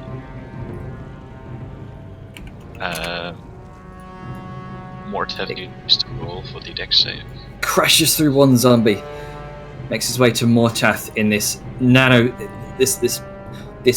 nanosecond of momentum. Dex save from Mortath against what DC again? 14. Oh, that fails anyway. 23 points to damage. Ayo. Best part is, I didn't hit Wonka. Yeah. Indeed. I'm And alive. with that, I will finish my dance by ending up next to Asha, so he has Which, a minus 9 again. Which spell was this again? This is my lightning burst. All right. It's basically my thundermonger, but I don't use, ammunition. It is a line attack though that does not care about friendlies. Oh. Thunderous, almost kind of jade-colored lightning crackles across the ground. Impacts against one zombie, then impacts against Morteth. So I was just given this sort of a slight smuggish grin.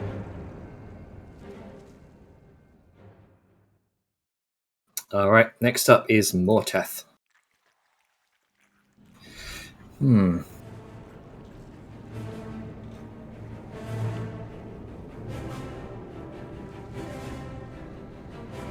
Let's recharge that Mind Blast. Nope.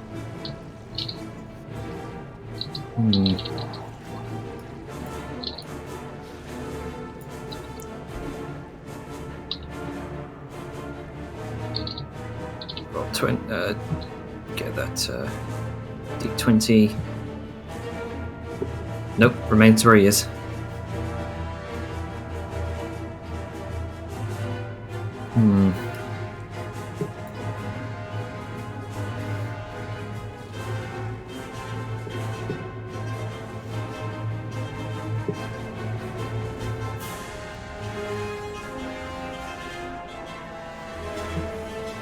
Yeah, I'm going to delete those corpses as well while I'm thinking. Just have them reabsorb into the ground. Yeah. They sort of this. Watch as they sort of get I wasn't serious. Fuck. Watch as they sort of get reabsorbed into the congealed sort of pustules on the ground. That's nasty. He's in a bit of a tight spot here. You can see Mortas injured, broken. The body is just black and bloody.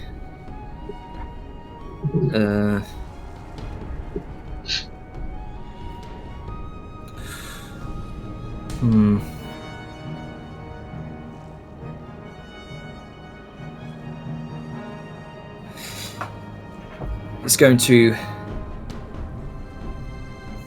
bring its hands up to its head, and this sort of psychic energy begins to well up within it, and he watches it shifts out of existence. And right before Morteth shifts out of existence, you see the look of panic in its face, like a cornered rat. Good. You did not expect lightning, didn't you? Yeah. Dang teleports. It seems as though, without Mortath's presence, all of the zombies just clattered to the ground. So he basically yeeted himself away. Shame it doesn't provoke a take opportunity. So that wasn't a blink, he just teleported? You've seen it been done once before. It seemed to be some sort of plane shift. Oh, plane shift. Wow, okay. I wish I had fucking counter spell right now. Guess he just ollie outed this entire dimension. Yeah, he's in the poop dimension now. Yeah. So Didn't like- scared of the Grumpy, he had to go to a whole other plane of existence. Didn't like its current situation, so yeah, escape while you can. Yeah, imagine having to go to a different dimension just to escape Grunka. Imagine. Grunka gets plane shift. You can't escape me now. Yeah, I got Mage Slayer. Easy. Yeah. So combat over. Balthasar is in his ring. He just hears a faint fucking screeching in the distance, like, the fuck is this? And then a faint. Good. Go, my little goblin of war. It would be funny if he ended up in whatever dimension Balth was in. Yeah, wouldn't that be fine? Yeah. I had some company. Now what? So eventually, after a moment, after Mortath seemingly vanishes, Tora snaps out of a stunned state. Dang it. Well, she looks up to Liska and then to Vellum. Thank you. I owe you my life. Well, Yeah. what we're here for. I'm gonna fill up the rest. Where did you go? Not Get here. out of the That's way. the important part. Like he usually does. Coward. Yeah. Yeah, and I filled up all the blood bottles now. All right. So one jug after another. You fill up all 5 jugs. Spend your time doing this. Yeah, so now I have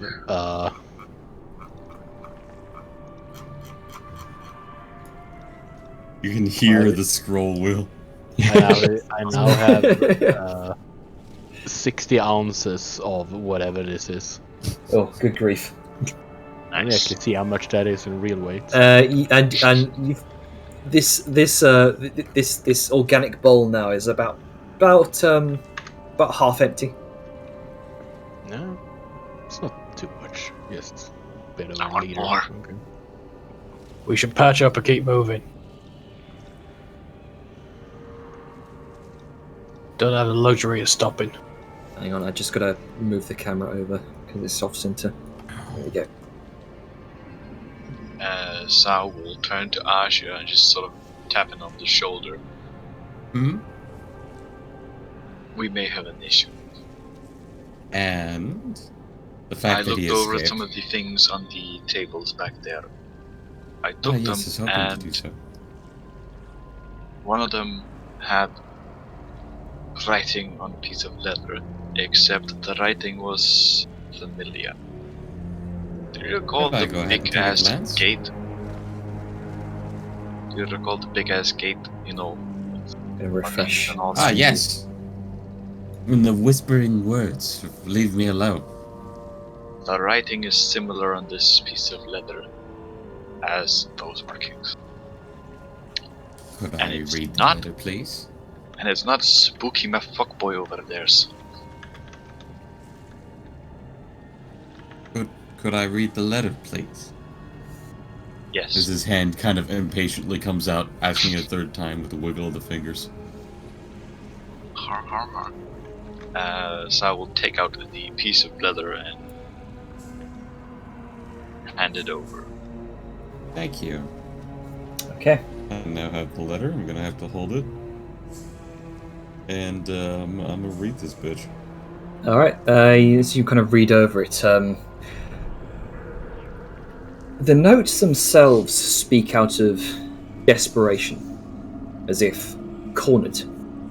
They speak of a need to take what they've been, or what this writer has been working on, and leave, lest the others find them. The writer speaks of needing to improvise means to shield one's mind against outside influences that once provided comfort and unity that instead now grow toxic and unfamiliar. The writer speaks like a religious leader of his people, of how its flock has been misguided and enslaved by another through the taint of this influence. And then in desperation it explains its unwavering hatred for an entity named Mortath, and how it should have seen the eventual betrayal. It then explains why sacrifices are necessary through exile to cloak one's self in shadow. The writer finally then goes on to mention, very esoterically, something about a ring, and how this ring might fall into the hands of a quote, harbinger. This is unsettling. Does Aja read Leaves, I'm this gonna out say- loud? Yeah, I'm gonna say I'm reading this out loud to Sao Yun. So she handed it to me. Aja sort of blinks for a few moments and just looks to Aja. This What could is this ominous. be? Yeah, I know, isn't it? I can understand the religion, but how deep do their hive mind connections go? But is it truly omniscient if they deceive? So they don't share every single thought. I'd say with your passive investigation, Archie, you also know that while this seems to be leather, it seems to be cured skin. Yeah, it's people leather. Why am I fucking getting Pleather. Overlord vibes now? Yeah. Colored a Soylent green.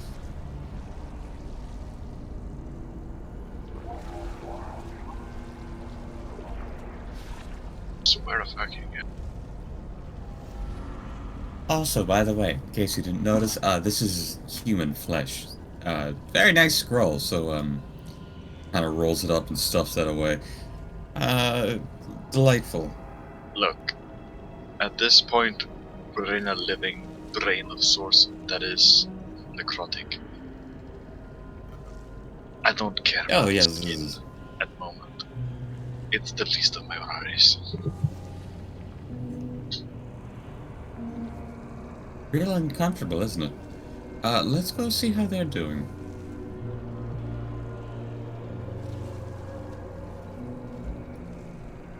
So while they've been doing that, Jair, I'm looking for a fucking door. You did see when you came in what appeared to be another large, kind of sturdy-looking chitinous door. Oh, right over here. Same type as you saw when you came in, or that opened before you. Cool. I don't know how long they were doing that for, so once I found it, I would have probably been taking a look at it, seeing if there is a way to open it. You see a similar number of runes on the door here from where you previously came in. Are they in a different arrangement? Not quite. Not a different arrangement, no. Okay, well, I didn't see a console. Let's go. There's a door over here. I think you can work your magic. Probably, but should how are we feeling in regards to just general health? Because I'm feeling a bit drained, and you don't look too good either, Tora. No, I'm a bit beaten up. Right. This, I think, of all the places that we've been, this is probably, probably the safest to take a short break to patch ourselves up. Because Talking to us. I haven't Oh told. no! Oh no! We found the door, Janner. Oh no! It's coming.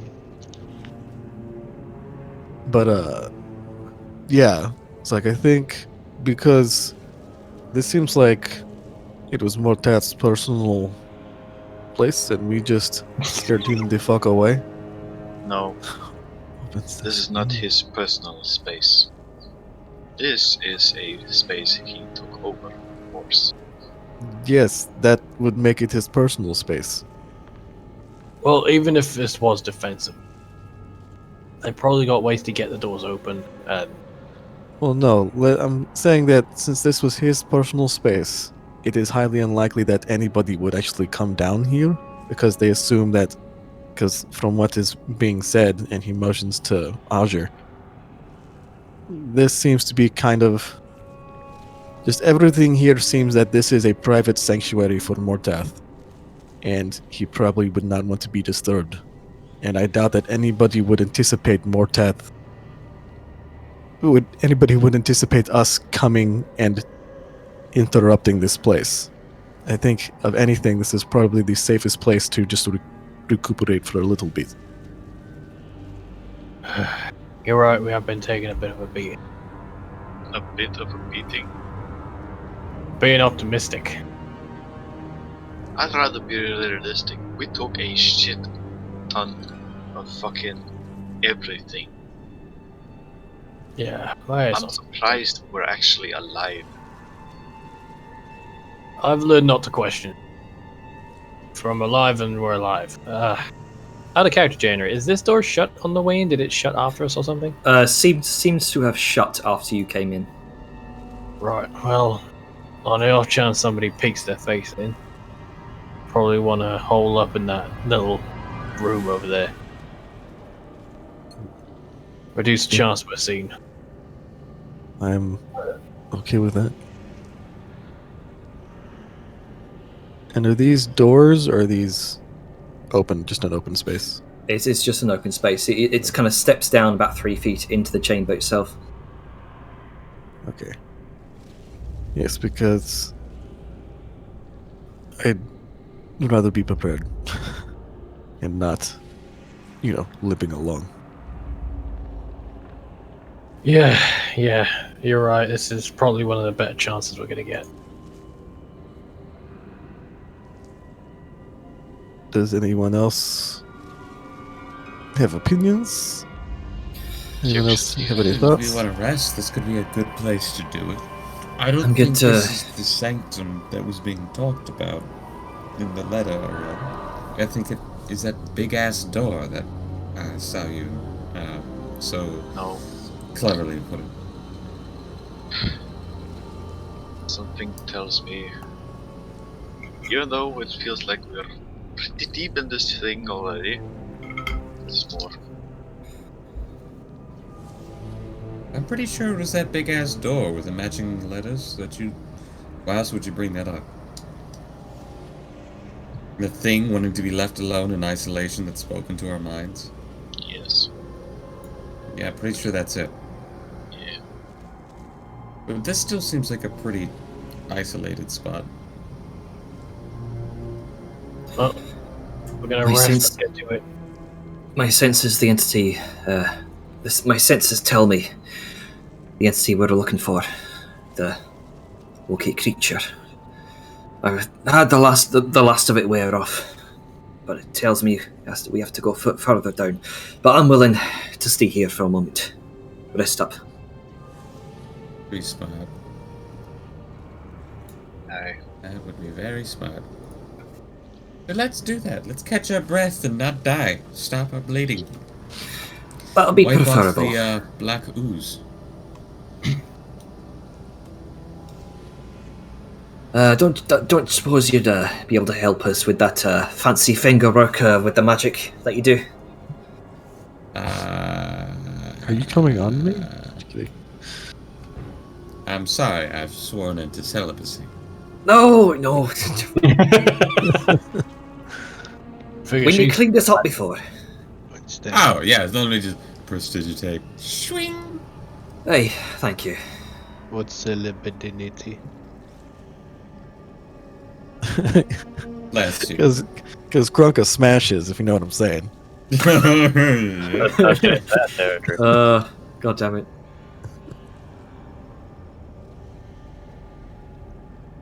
We should still keep an eye out just in case.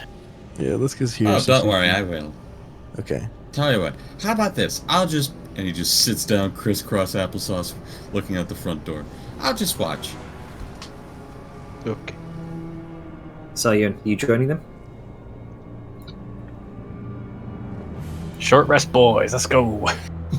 I want to take a moment to just scan, the room itself. All right. Mostly looking upwards. You look upwards. You see what looks like the ceiling itself is caked in these grotesque pustules, which kind of leaking this sort of stringy black molasses-like strings of fluid down. It almost looks like the foul semblance of like a mass of jungle vines. Hmm. The way the way the stringy black tar is sort of connecting to each pustule almost.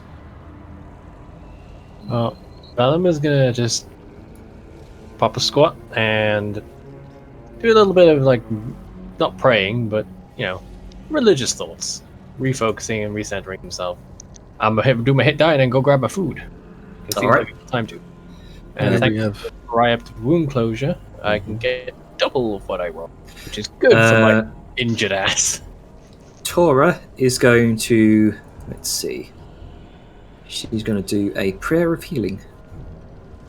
oh nice. Using 10, it's going to spend about 10 minutes. Yeah, all of you heal for 2d8 plus. Okay, I have to do this manually.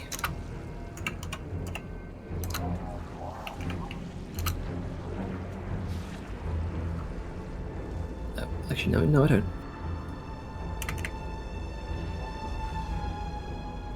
Just a simple prayer of healing. There we go. Oh, the fucking one. You will regain 15 points of 15 hit points. She heals for 4. Cool. Yeah. I'm gonna spend, I think, 2 hit dice. I'm spending 2 as well, and thanks to the healing, that puts me up to full. And now I'll be back.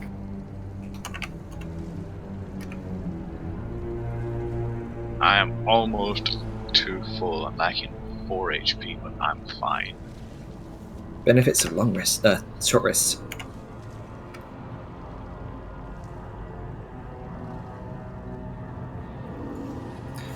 Plus 9.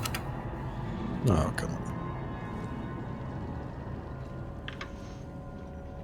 In a single hit die, I recover 30% of Augur's HP. Brutal. Oh. Hey, that's his HP. +4. Didn't know I could roll a 5. Oh. Oh, okay.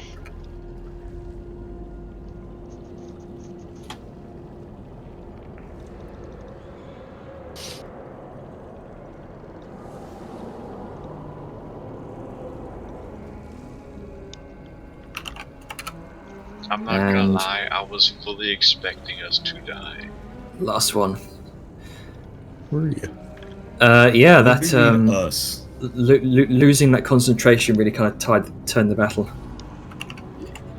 I have 2 HP. There we Just go. the fact that we were separated Yep. for that long, I was just, and then the zombies came in, I was just like, somebody's going down, Nah, Bliska but it wasn't the didn't one. happen.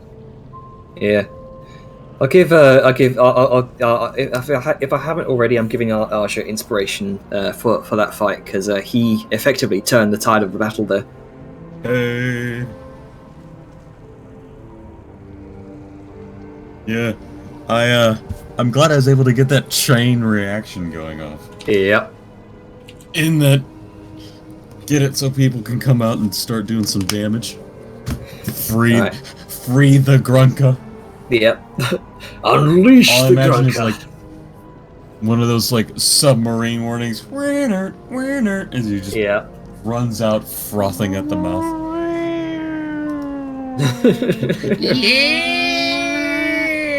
I'm gonna make a magic air siren, I'm gonna fucking strap it to Grunka, so when he runs, it just screams. Yeah, just like one of those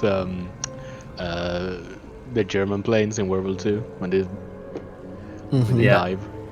Raid sirens. Yeah. Okay, that's I gonna think be this all of a hit dice spent to get it back to max.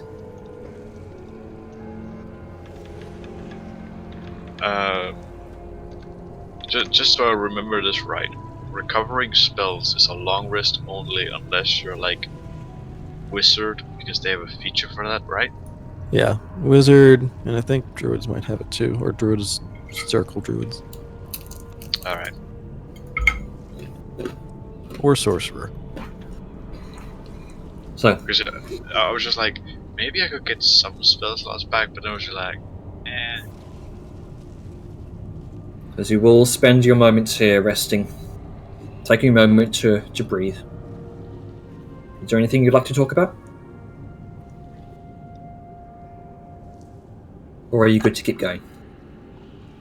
So, in that book that you said he was looking to try to find a way to hold off or keep out the influences of others, does it say how? Or did he complete it? Because you know what I'd really like right now is not to be influenced by that fucking mind blast. You know, that sounds pretty good. Let me double check and see if there's any mentions. It does make mention of experimental crystals. Ah. Yes, the forbidden JO crystal. Jerk off crystal? What? I hate the fact that I recognize immediately what it was you said. Oh no. It's a magical attempt. Don't worry about it. Mm. But yeah, apparently he has some crystals, some type that he's been using. I assume he. But it doesn't really say how. Sao takes out one of the crystals from her pouch, just sort of holds it up while looking at it.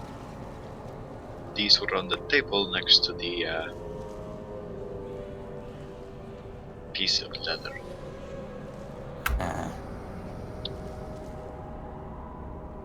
Are those the I would JO imagine crystals? that.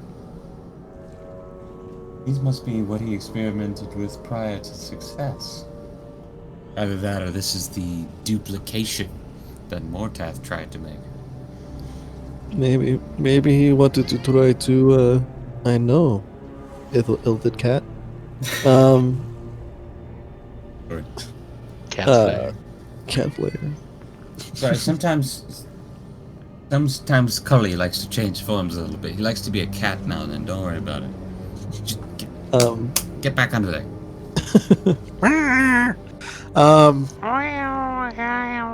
Maybe he wanted to make more so he could save the rest of his people. Never got so that far, it seems. Or maybe he died before he could implement it. Maybe. Who are we talking about here? I don't know. Likely the mind flayer that worked here in this room before Mortaf took over. It's me. You? No. I don't understand what you're saying. Okay.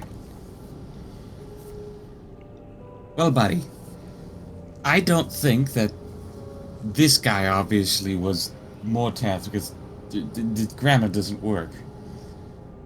My guess, with all the isolation, you remember the big ass door, quote unquote, Sayun? Mm.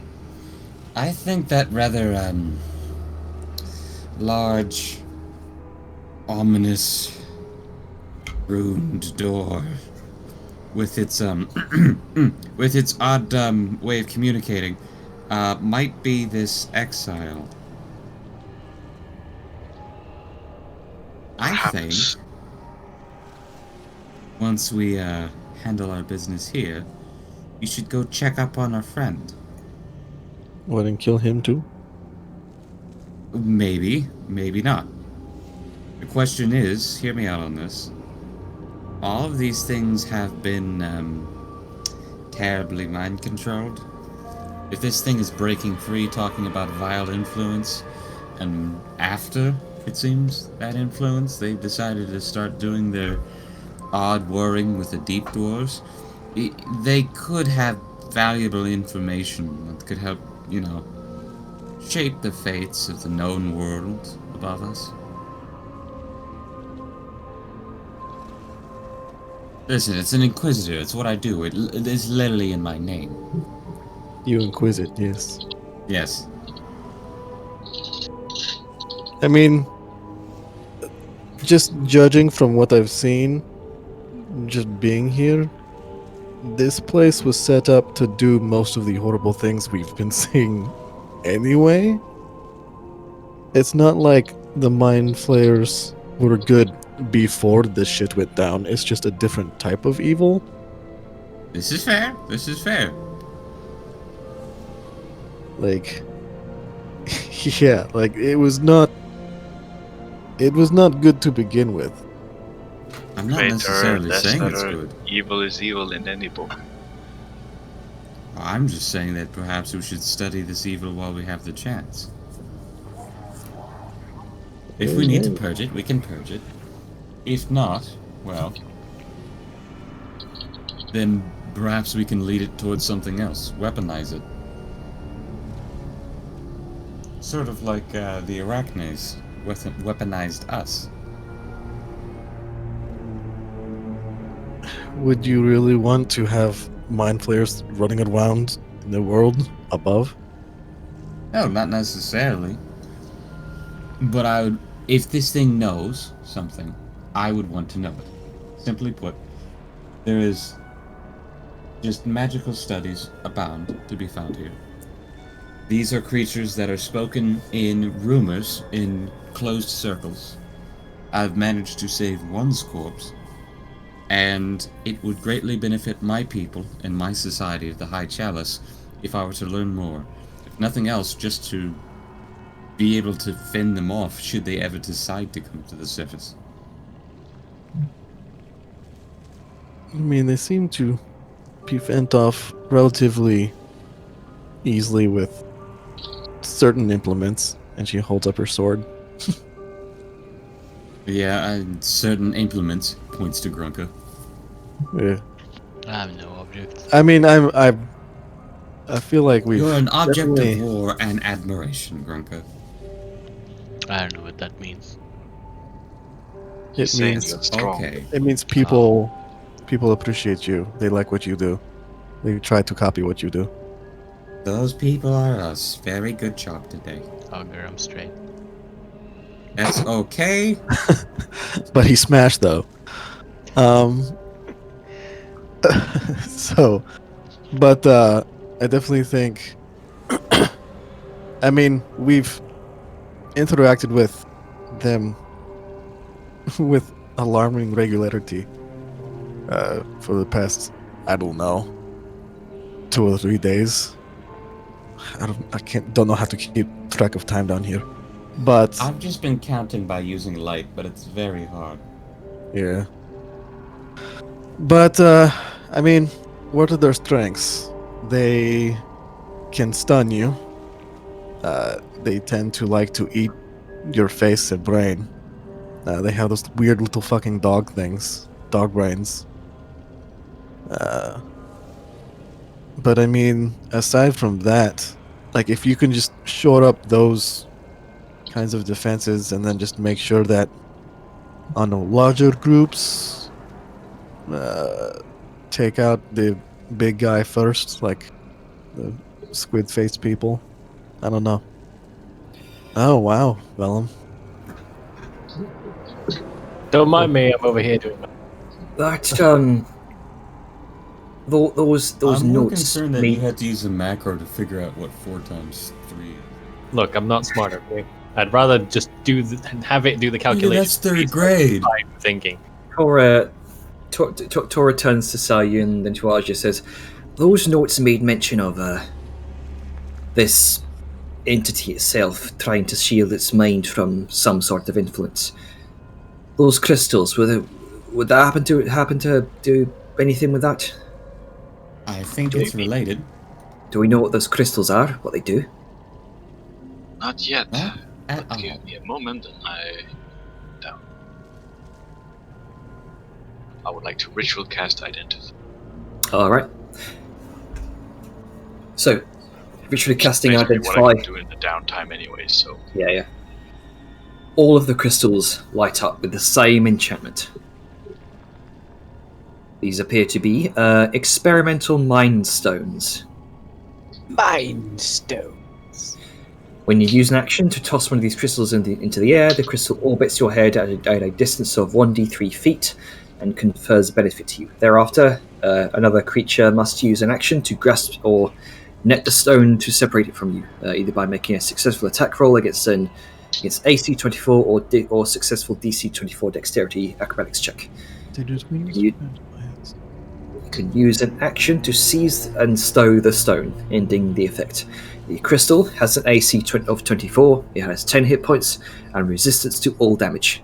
It is considered to be an object that is being worn while it orbits your head. And the following effect: once per short or long rest, you may use a reaction to activate the crystal. Roll a d100. If the result is 2 to 10, the stone fails to work and you waste your reaction. On a 1, the crystal shatters. If you succeed or roll 11 or above, you may grant yourself advantage on a wisdom or intelligence saving throw. This must be declared before the roll. Each time the stone is successfully used, the range of failure increases by 10.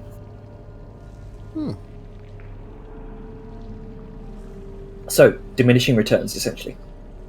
an Right. iron stone, but different. But different. Experimental. I like it.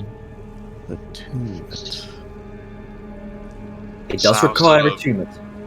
Sao peaks up a little with sort of mild, smirkish sort of chuckle. Well, seems we might have gotten ourselves a bit lucky here. These stones can, how to put it, help shield your mind to some extent, make it easier to shrug off a certain effect. They should come in very handy with so just sort of looks around all that is coming and happening.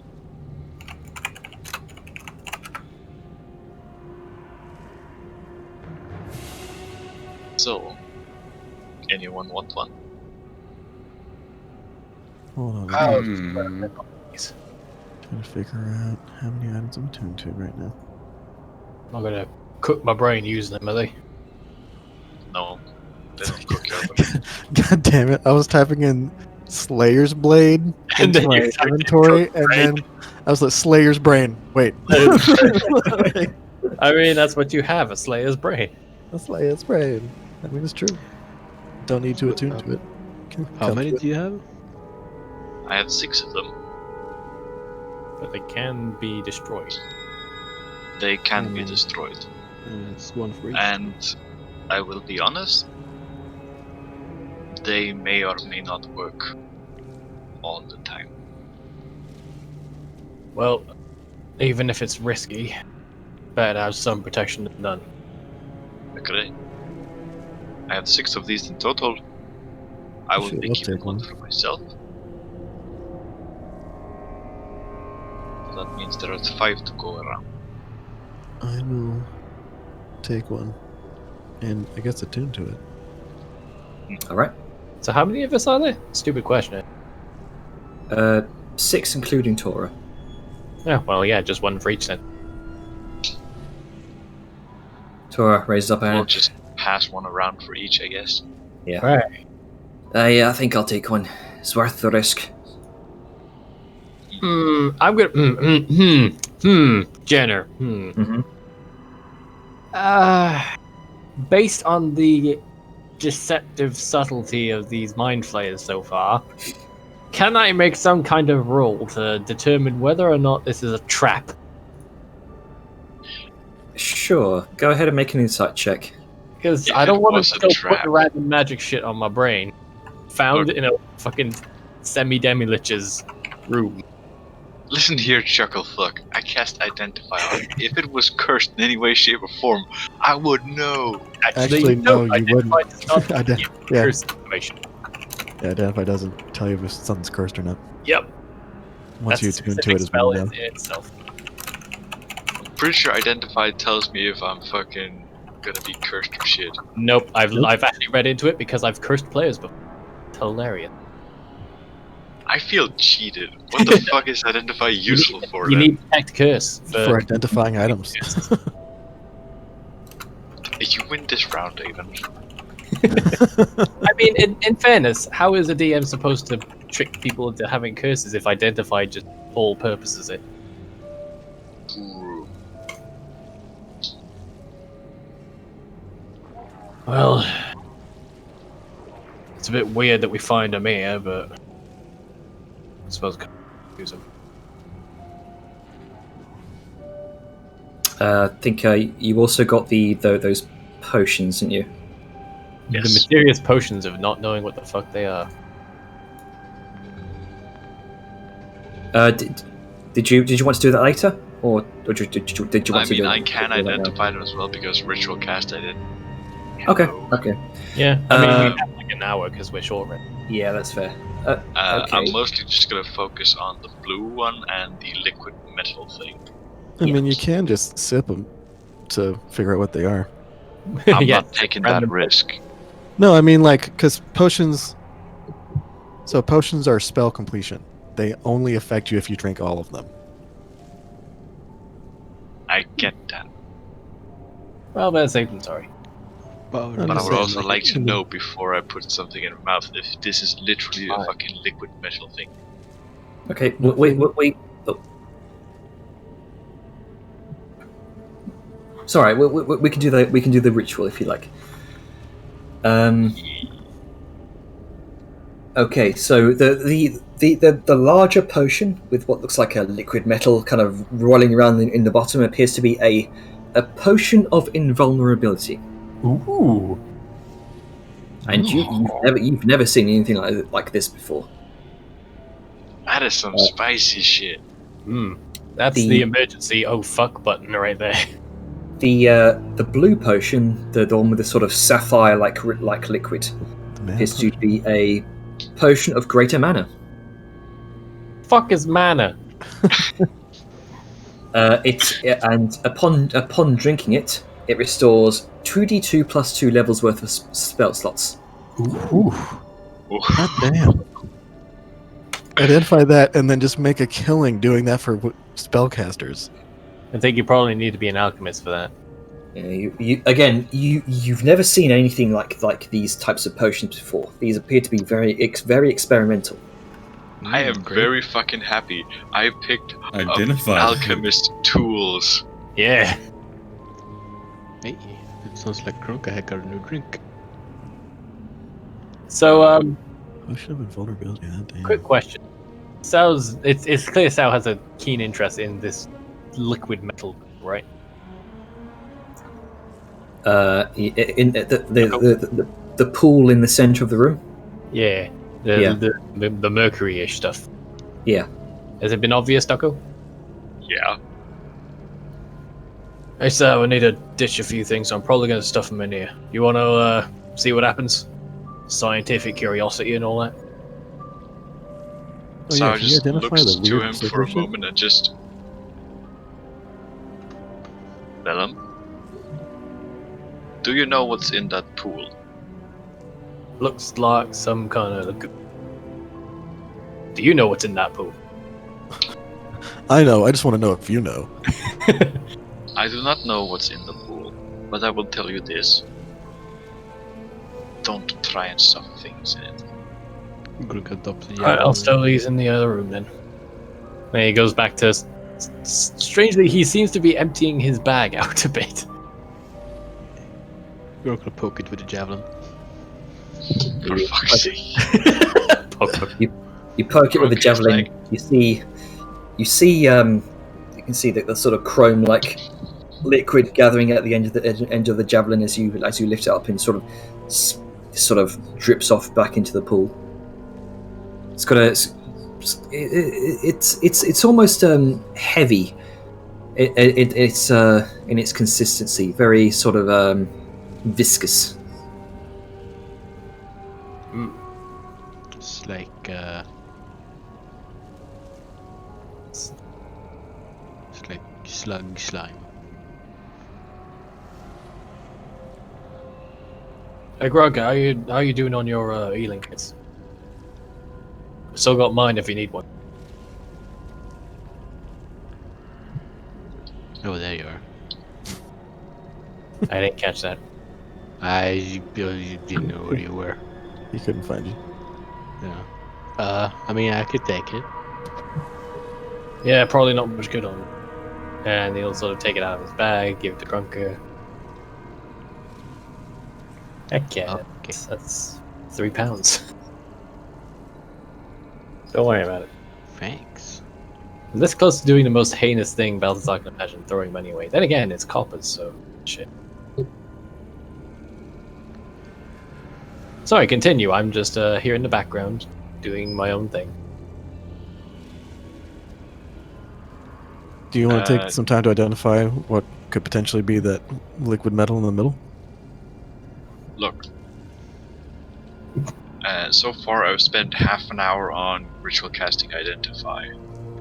I have 3 uses of it left before the hour is up. Mm-hmm. Just saying. Okay. So you're going to do it on the pool, yeah? Yeah, might as well at this point. Okay. Yeah, I mean, it's not a very extensive, like a very So- strenuous task. I don't have stats on me at the moment, so I'll DM them to you after the game. I'm okay with that. Speaking of which, the fucking mana potion thing, Mm-hmm. I can't find it. What? Stats for the mana potion thing. That's because it's a homebrew thing that I created. It's if you drink it, you restore 2d2 Yes, plus 2 levels worth You of... mentioned that, but I can't find a handout for it. Because there is no handout. Alright. Yeah, let me... I just need to make sure I get the name right because it's sort of screwed out. It's Potion of Greater Mana. and it does this. All right. Is that Still- kind of like the arcane recovery, where it's you can choose the number of spell slots? So like if you roll 2d2 plus 2, the max that you can get is 6. So can you do like 2 third level spell slots? 1 4, 1 1. Yes, Kind it's quite powerful. Yeah, it very much is. I am definitely gonna be keeping those. I need to make myself a wizard character now. Chug. You probably need quite a bit of resources just to create one of these experimental potions. But still, Here's a question then. If you hand somebody who has this, quite a bit of resources.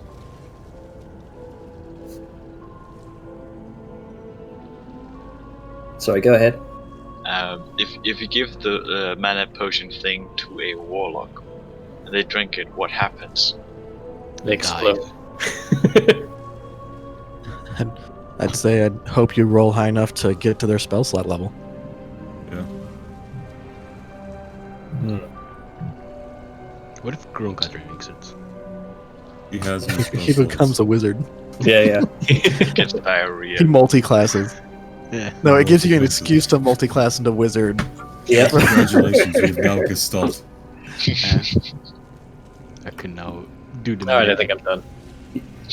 I cast hammer. You've now learned power word punch. Sweet. Power word. I can't. It only has material and somatic components. Yep. Yeah. Fist. Material Material is your component fist. fist. Fist and at least 3 fingers. So so I think it's obvious at this point, and I'm mentioning this mainly in case anyone decides they want some of the goodies. Vellum has sort of dumped into this one room. Let's see. He's dumped 4 dark iron long swords, 2 regular short swords, 7 torches, and a buttload of copper And a coins. partridge in a pear tree. Buttload of copper Yes. coins, dark iron, an obsidian helmet, and I think that was it. Gave the healing kit to Oops. Plunk. Don't mind that. If Balthasar saw you throwing away literal money, Yeah, it's copper coins. He probably wouldn't give a shit. I shit coppers! I wipe my ass with copper. It's not pleasant, but I am Like- rich, so I don't care. How much? So yeah, if copper anyone did wants any of those, have at it. Because I'm just gonna leave them here. How much copper did How you much throw are you down? dropping? Give me a second. 734. Probably filling half the room at this point. 73 gold. So that will just sit there. If anyone wants any of those, I'll list it now just for the sake of convenience. Oh wait, actually, sorry, 7 gold. My bad. It's 7 gold. Yeah, 73 silver. It's almost a platinum. Almost a platinum. In his shift money. I spent more than that in the fucking drinking game. Yeah, you know what? I'm a little curious. Gotta pick up a copper piece. I'm gonna set it at the work table.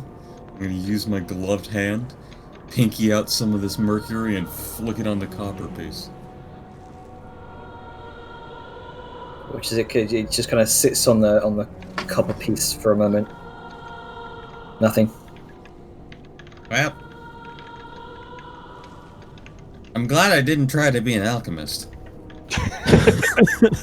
This is what alchemists do, right? Just flick shit onto other shit. Yeah.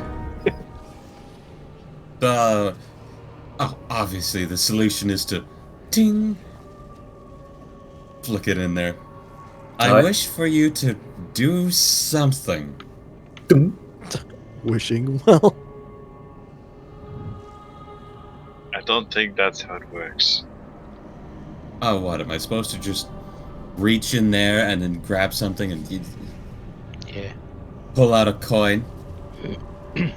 I thought you were supposed to like. Sal sort of gets up, walks a bit to the fountain, and just for a moment thinks about it, and then just reaches down with her bare hand into the pool of metal thing, and thinks about the coin. Sayun kind of reaches down elbow deep into the pool, kind of reaching over these long fleshy kind of leaves that looks like they've kind of spread out. She pulls out what looks like a copper piece wrought in pure chrome. Eventually, the outer layer of chrome drips away, revealing a copper piece. You see as the other copper piece has now floated to the surface. So didn't you just give me shit about not putting things in the fountain? Hold on a goddamn minute. Wait, it lets you duplicate shit? Well, from what I saw with the notes, you could pull out little implements, yeah? Let me try something else. Chalice! Liska is be a like game getting the changer. Slayer's blade ready. Sao reaches, puts the coin on the table behind her, and then reaches in again, but this time has the mental word and image of specifically 3 bullets of the variety she uses. You reach down, hand out clasped, try to grasp something in the water. You bring your hand out, and the liquid just drips off your hand. Nothing there. So I have a crazy plan. What if I take all these copper coins and just dump them in? That's not... The other one's floating. That's not how that works. Maybe it'll duplicate itself ad infinitum and cause a huge distraction. But that's not how it works. Oh, okay.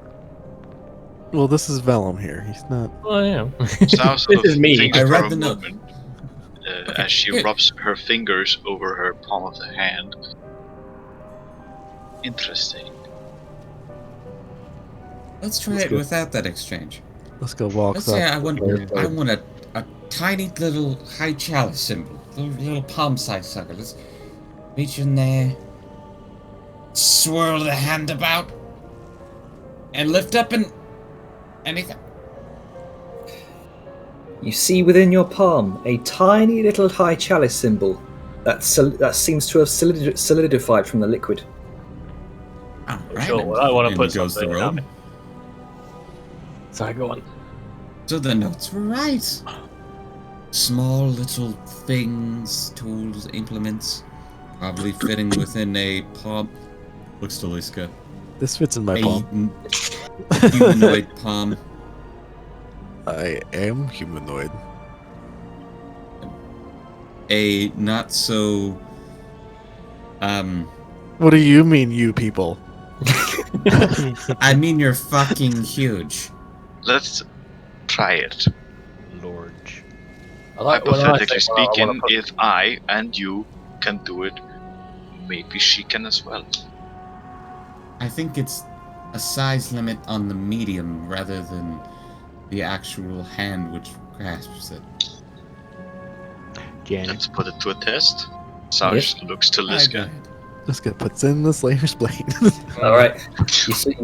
You lay the Slayer's blade out into the bowl, which it kind of sinks, and then boom, comes back up. No effect. No. Janet.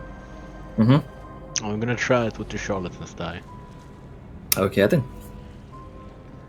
Just gonna take the little die and let's. You fool, Jenner. You're gonna have everyone putting small objects in there now for the rest of the session. You place the charlatan's die into the water. No, sorry, the strange chromatic fluid.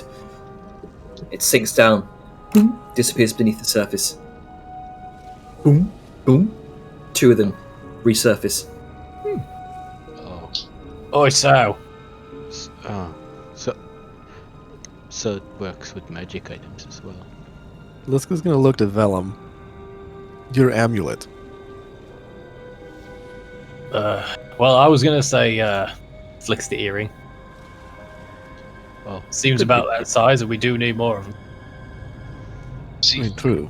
but also the I'm just amulet. gonna point one thing out here. So far, we've dumped things in and pulled things out that are the same. And she turns around to look at the coin that she put on the table behind her.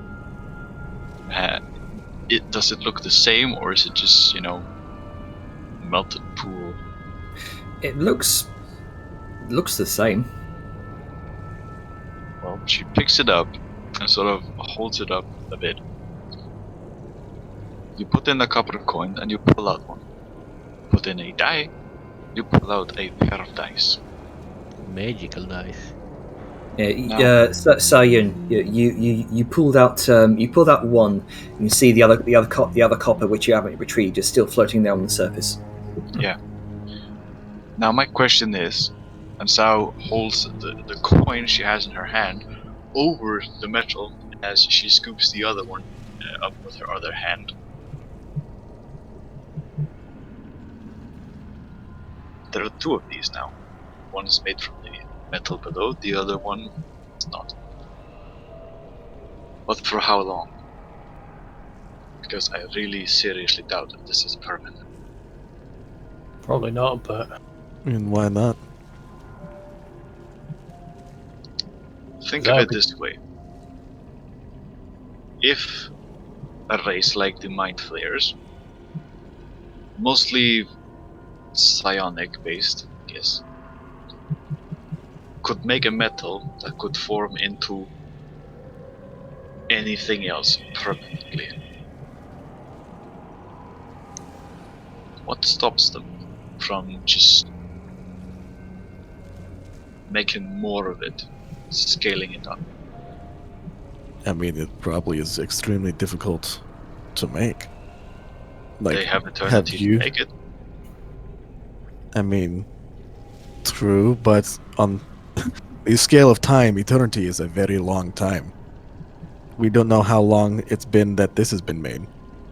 You have no idea how long it took them to make this. And we also don't know how long the metal itself, and she motions to the pool, lasts. Has anyone been keeping track of the height of the surface? Every time we put something in and take something out, does it go down? It could be using up the metal otherwise itself. This would be very, very curious.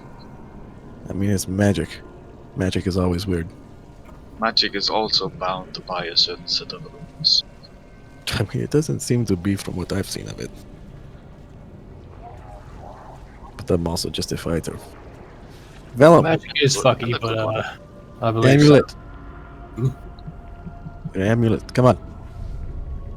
I seriously doubt that's gonna work though. Might be a bit too big, but fuck it. I mean, it fits in your palm. Does it really? Yes. As a context thing, amulets are pretty chunky, but he will sort of hand it over regardless. Either way, more of them earrings should be good, because leaving people out of the loop's kind of fucking us. True enough.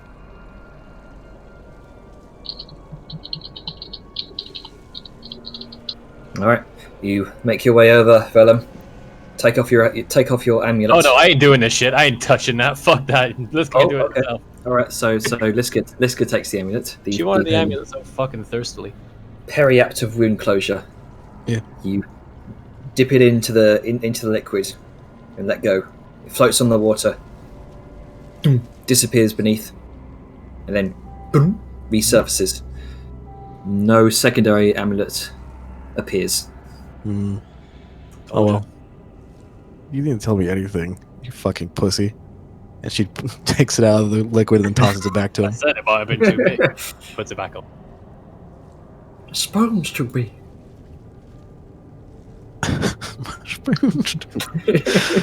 And then I guess just finally, Liska's gonna. How many do you have? 1, 2, 3, 4. We have 4. We need two more. She's going to take her earring off, put it in. I mean, All right. make an extra. I was gonna have to spend. What's the stats of that earring? I can't Okay. find it. I have a feeling this has something to do with rarity, By the way, Probably. Janner, Mm-hmm. I did identify the liquid, but you didn't Yep. give me any. Yeah, I'll give the stats to you at the end of the session. I don't have the stats on me right now, because for some reason Roll20 has just deleted those notes. Yeah. Roll 20 yeah. being roll 20. Yeah, I do remember the stats. I'll give it to you after the session. Sure. Yeah, I don't know where the earrings have gone. Weird. Yeah, I can't seem to find them in the items. I think they were like uncommon. Alright, that's fine, yeah. You dip the earring into the liquid and it disappears beneath the surface, and a singular earring resurfaces. Well, Doorbell. Alright. Like I thought so. It might be able to duplicate certain items, but not all items. that would be a little ridiculous.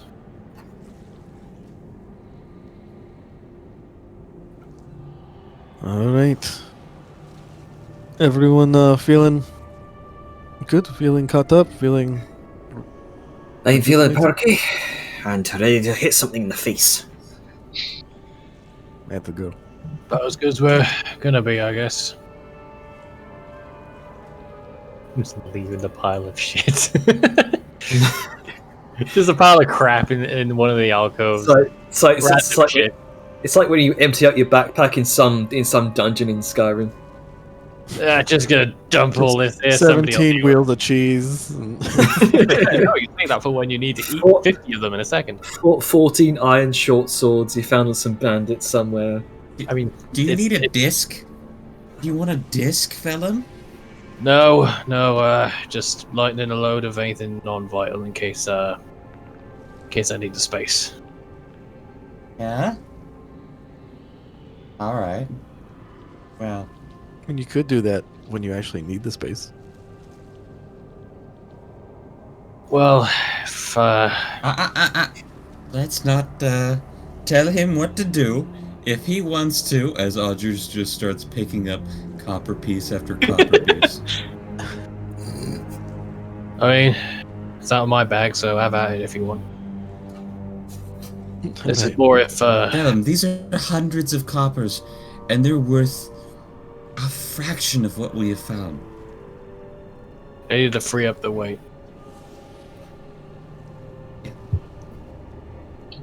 I understand.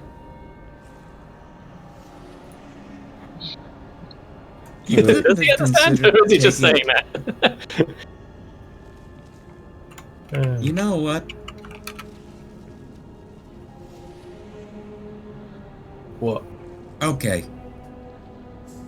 I'm not gonna tell you what to do. You go ahead and you do whatever you want, okay, buddy? Okay. Are we good to go then? Yeah, good to go. I like that everyone cut him off when he was about to say why he was doing what he was doing, so now you don't get to know. You said you were doing it in case you need Something. for something important. He was about to say it twice, but I mean, you said it once. That's good enough. yeah, don't worry about it.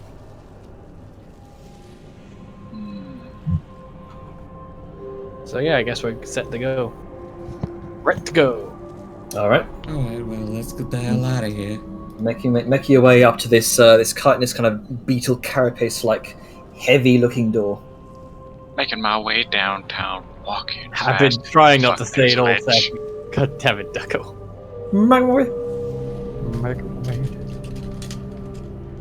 One day we will make our way down, and it will be underwhelming.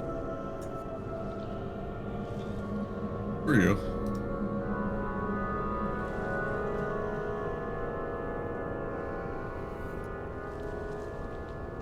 So, what would you like to do as you're confronted with this door? Open it. You said that this door also has like slots for like the letter things. It appears to have sort of runic slots in the door. How many? 6. Do my ribs again. Marie. All right. All right, it's gonna work at some point. One day we'll meet a door, and my ribs will be the answer. It will be a skeleton door. Gonna make just make an NPC skeleton called Maribs. A skeleton key that we call Yeah, my yeah. ribs. If my ribs doesn't work, then was it Umbrus? Yeah. No, you're both wrong. It's Sir Bum. Subum. Sir It's Bum. Umbrus, but spelled backwards. Maribs. Sir Bum. 2016. Okay, so take out the talismans that you retrieved from the console.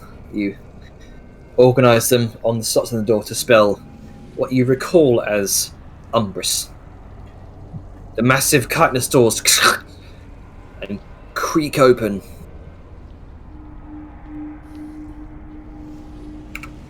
So hard. Once you start saying Maribs, it's hard not to say Maribs.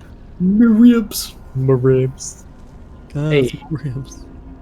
So shit. you're confronted with what looks like an intersection. You can see familiar-looking tunnels from where you were, not where you previously travelled through, but the structure of this seems familiar. It appears as though the necrosis has extended towards these tunnels as well. You can see a number of these vile pustules on the walls, similar to the previous chamber where you fought Mortath. Delightful. You see, to your left is a tunnel that descends downwards. To your right is a tunnel that ascends upwards. Well, Toro said that we need to go down, so down it is. There we go. Okay. Down to. Down Where to the bottom baby, of you'll the see me. Yeah, both That can could go have down. gone two directions. It could have gone literary with the center of the earth, or it could have gone to Pound Town. So you venture through this tunnel. It's quiet for a long length of time. 10 minutes go by. It's a long, singular corridor that continues its kind of gradual descending pattern. It seems to spiral downwards almost. 10 minutes, 15 minutes go by. And eventually you're all plunged into darkness. As you venture through this tunnel, you begin to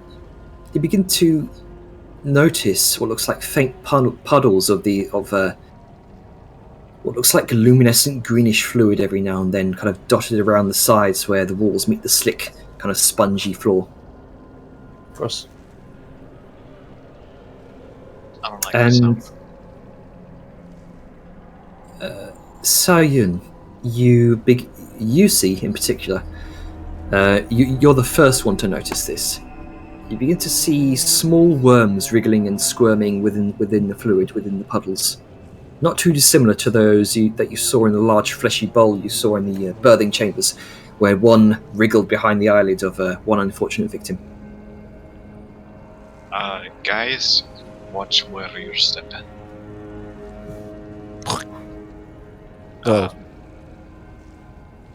These puddles are filled with the little worm things. Well, that's delightful. Yeah, avoiding the fuck out of that. Yes. Don't fall in those if you have an opportunity not to. Right. Eventually, go ahead. Oh no, yeah, continue. Eventually, these occasional puddles seem to begin to turn into small, disordered canals and channels and small streams. You find yourselves having to step over them at places.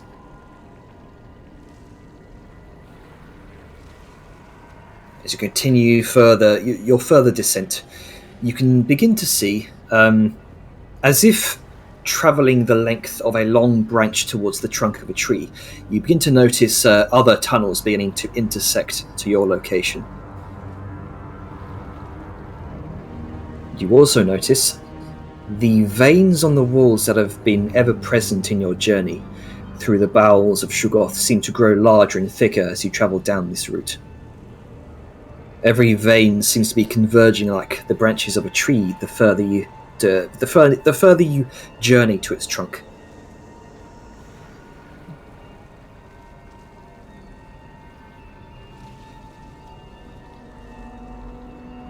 You also begin to hear a low, deep, rhythmic pulse.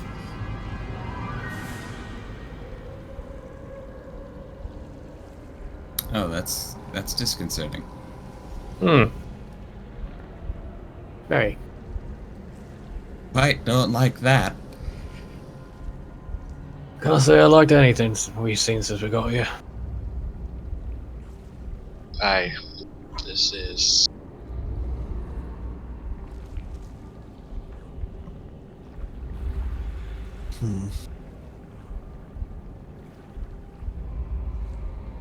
Alright. I say we fuck shit up.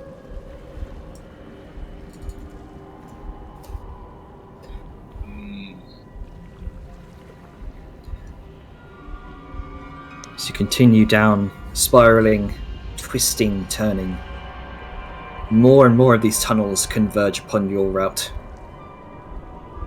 The scent of decay still lingers as you near the what appears to look like multiple ends of the tunnel. And the tunnel itself seems to split off into 4 smaller branches, about 7 feet in diameter each. There's an eerie, pale green glow that seems to emanate from all 4. 2 seem to veer off to the side, and 2 seem to stretch out to the right. Veer off to the left. So there's 2 to the left, 2 to the right.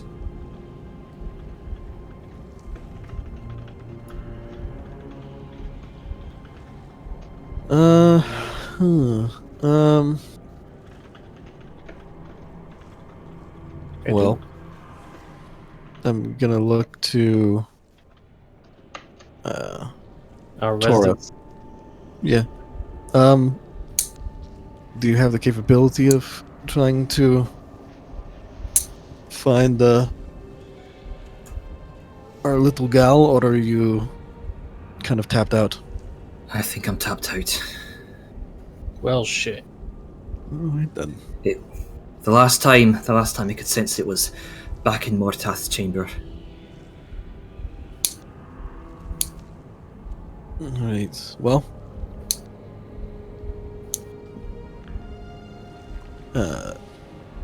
I guess... Is there any path that leads down, or are they all just, like, flat?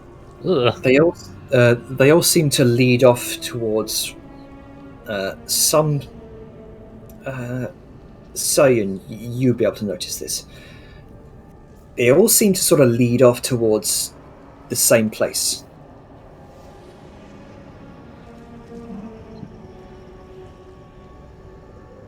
leading off into the same place or leading off in the same direction? Towards the same place.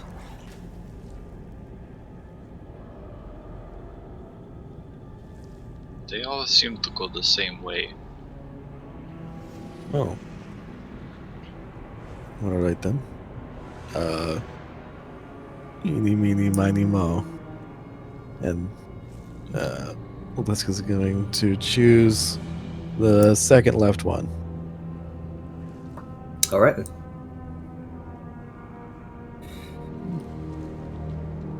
Just gonna head down it.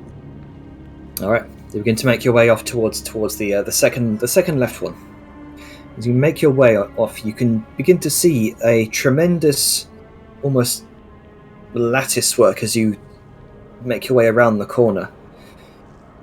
What looks like a large number of different branching tunnels that seem to surround some sort of central chamber almost.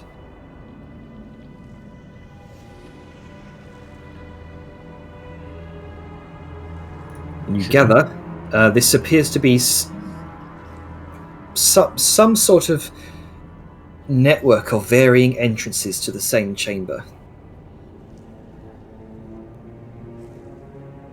Well, at least we know we're going every way. What lies beyond is unknown to you. Well, let's find out. Okay. Making your, you begin to sort of, you head up to one of the exits of these one of the exits of these tunnels. You can see what looks like a lattice work of thin membranous flesh across these exits, much akin to the same sort of thin lattice work doors that you've previously encountered many times before. Let me see here. Here we go.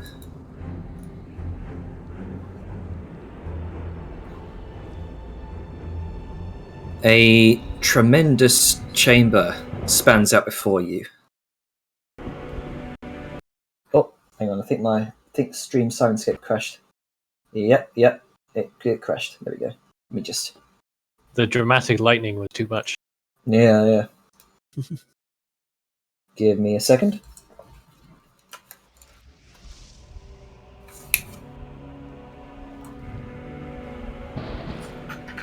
Okay.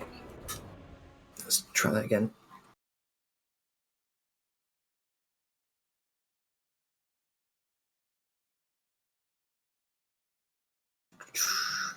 There we go.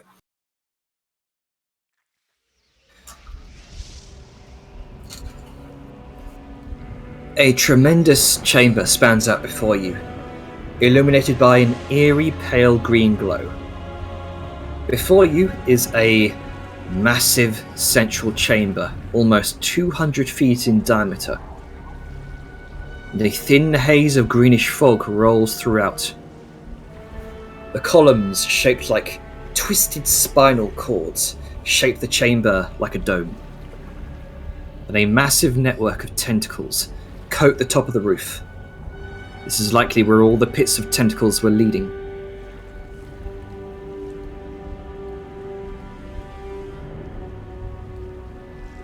Oh shit. Yes, big old brain.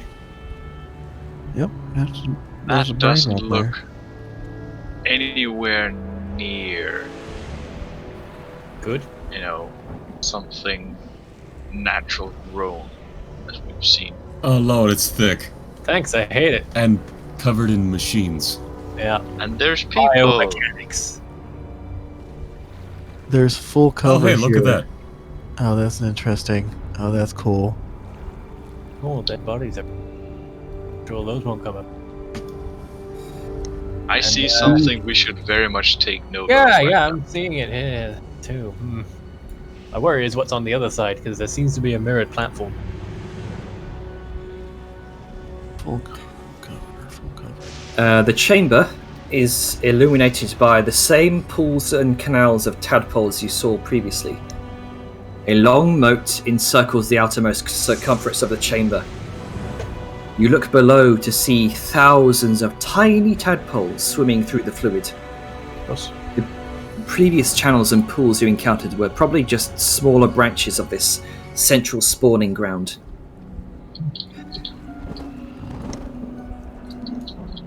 There are three 3-foot-tall platforms around the center of the chamber. Around their circumferences are 2 rings of eldritch runes that seem to glow brightly. You can see all except the one to the forefront, which is empty. The 2 others seem to be occupied. Atop the one to the far right of the chamber is a long table of dark iron. Dark iron deep dwarf construct. And restrained atop the table with chains appears to be a small figure covered in purple blue fur, and the figure is not moving.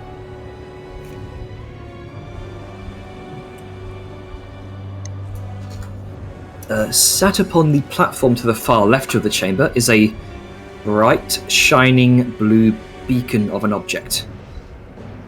The air orbiting around it seems to distort with mirror-like shards, colourful and prismatic in its beauty. At the centre of this distortion is a large 2-foot diameter scaled ovoid shape of the purest blue crystal.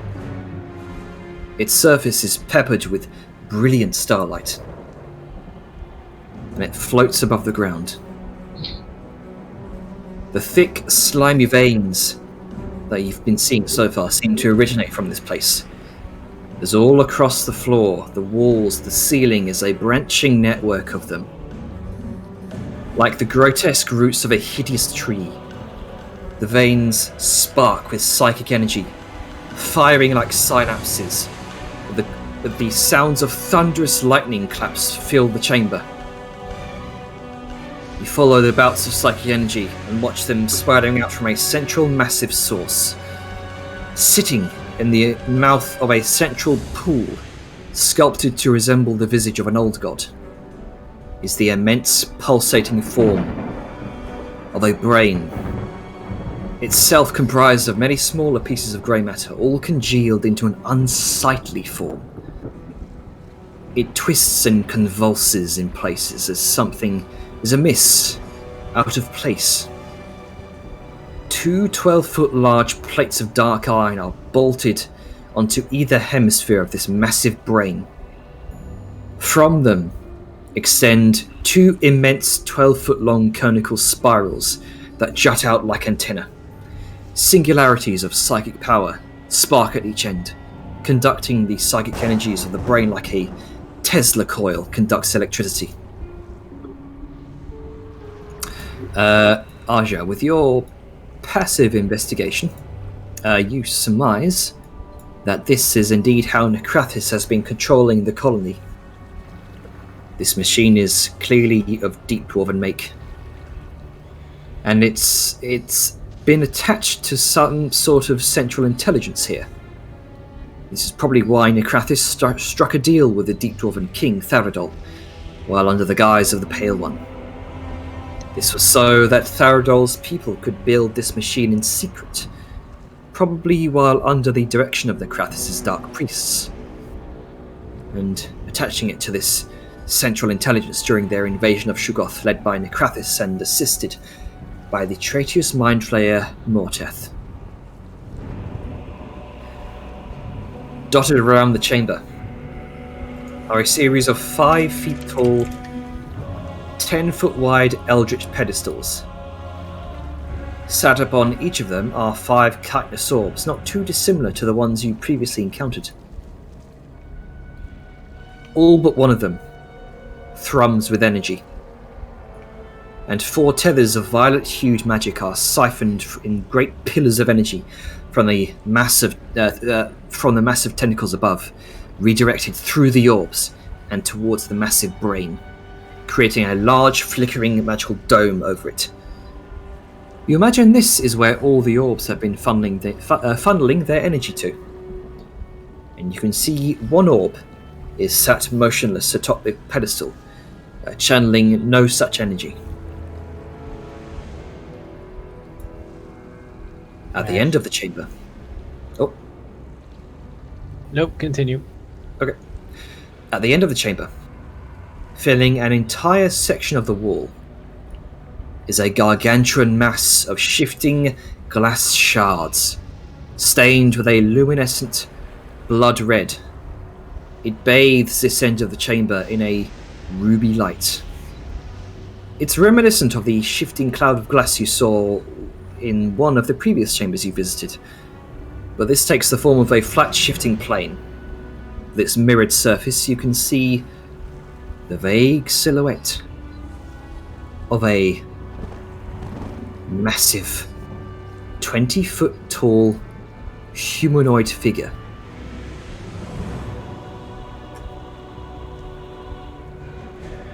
From the silhouette, you can make out a long robe, a hood, and a wide cuirass or mantle. But this is not the only silhouette you see.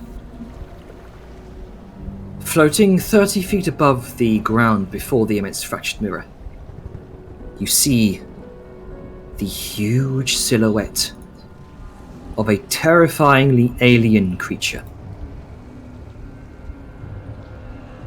A single spherical body, peppered with spines and scales, numerous tendrils extending from all the body, from all around its scaly mass, all tipped with bulbous spherical masses.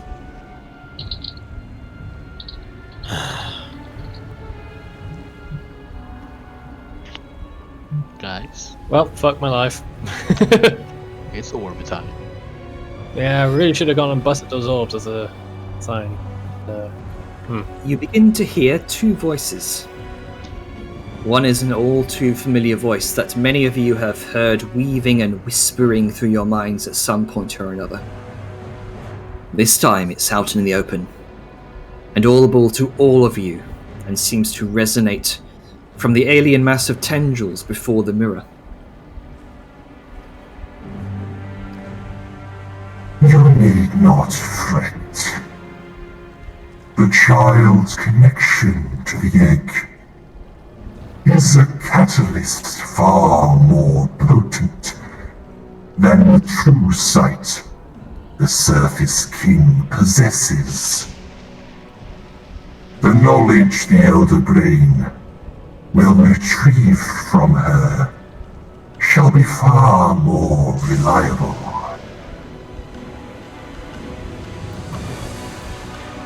A deeper voice rumbles through the chamber that fills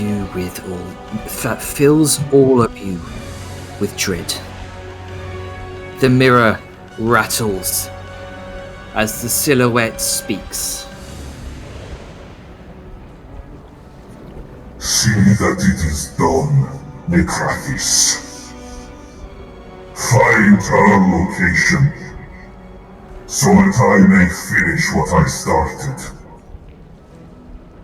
Dispose of the egg when you are successful. Then do whatever you wish with the child when her usefulness expires.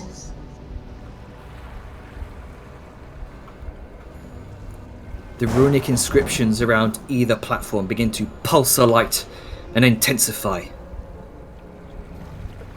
The spiral machines begin to whir to life, spinning in place. Energy sparks and arcs of lightning jump from these singularities of psychic power to the runes and back.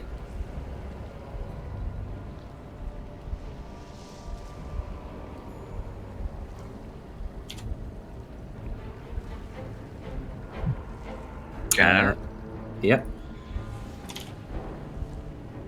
I love you for your storytelling, I know, it's almost time. but we just jumped not from ashes to fire, from fire to lava. No, we just rocket launched ourselves right into the sun. Yeah, this went from a 2 to an 11 real quick. I think we're up to Oh, yeah. 20, but fair enough. I do feel quite stupid for not really picking up on the hint of maybe we should find these orbs and bust them to make our lives easier later. Yeah, you didn't think? Yeah, Well, we got I mean, one. In And plus, fairness, we have someone who can wreck them. I mean, yeah, but in fairness, we I'm were gonna wreck it. short of resources. We didn't want to fucking drain ourselves. No, I mean, Alger can just do his fucking Vladimir blast. begins to strain in pain against the table as she jolts back to consciousness. The psychic energy begins to connect with her temples. The process begins. You will have her location soon. But I have visitors soon to arrive as my honored guests.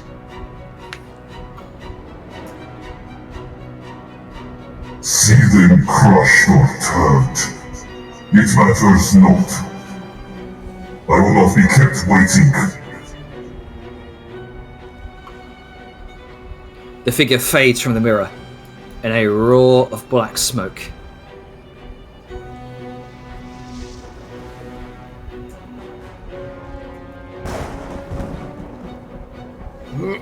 Here it comes. What would you like to do? The second we realize this is, the second Velen realizes this is the fucking, probably the center of everything, that fucking brainstorm's going on. Brainstone A sound on. precaution. Yeah, let's get ahead it as soon as she attuned. He was just like, yep. But for sake of context, Jenner, because, vision lines, you mentioned table, but where on the map it? Oh, over there. I had a feeling it'd be on the furthest part of the room from us. Yeah, I I can kind of see Vadima right there. Well, I Yeah, can't. Ready to go do something stupid to try and save her and die? I mean, yeah. slightly cheated by moving my token to the far right, just so I can get the fog Well, of I war. moved myself where I thought we'd be, like, in marching. But Oh yeah, I be get at the that. front. But I just meant. On that note, can we, so- like, shift ourselves to what we would be moving in? There we go, that's good.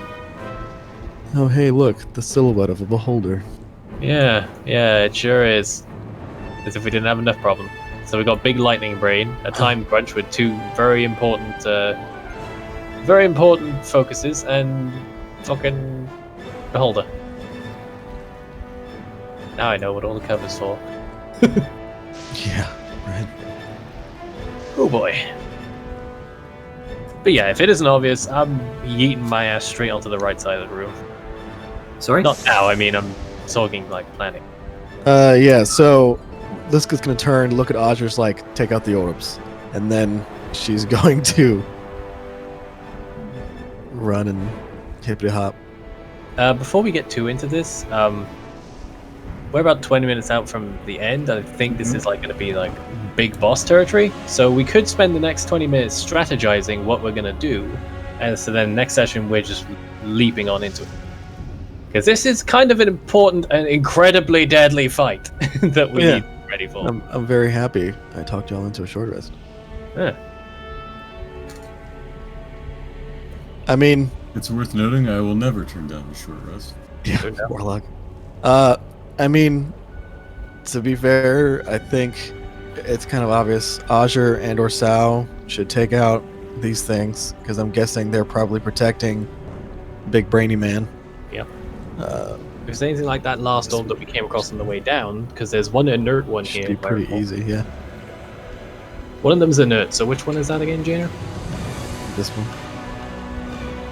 So we don't have to worry about that one so much, but we can surmise that it's likely another protection one, or it has some sort of beneficial supportive. Yeah. So, I am going to be real here. I have 2 bullets left, 6 crossbow bolts, and 12 dark iron bolts left. What I do have is about 200 pellets for the blunderbuss. I have a I question. don't have that much range left. I know you just tried to pull out bullets from the copper. Did you ever try to put some of your bullets you have left in to see if those come out? Because you never try to duplicate bullets specifically, you just tried to think bullets up. And also, on the point of bullets, don't you have some very unique, somewhat sentimental, but probably very potent bullets? I do. Do we want to like retcon and say that Sao actually, upon seeing how they worked, No, that actually is made on bullets? me for not doing that part.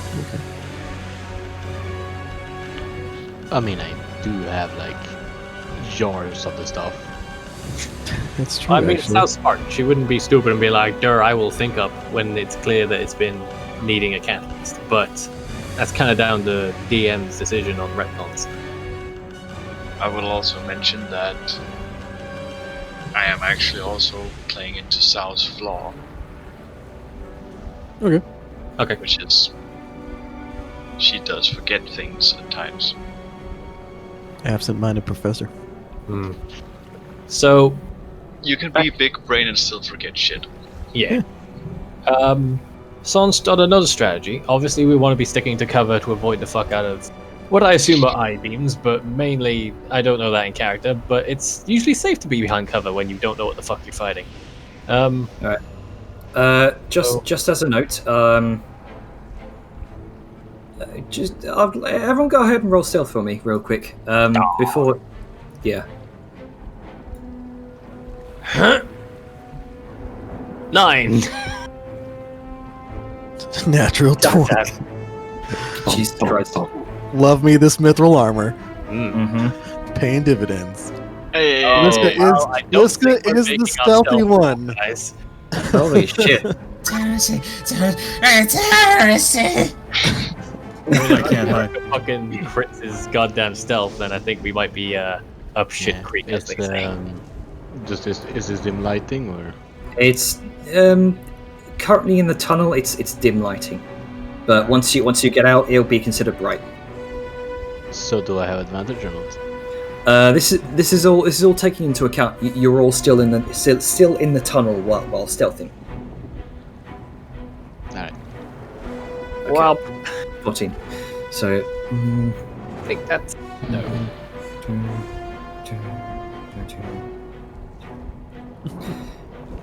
As you're all kind of sitting, strategizing in the tunnel, a voice rings out. Welcome, invited guests, to my abode, to my inner sanctum. I am annoyed by your apparent refusal to abide by common courtesies.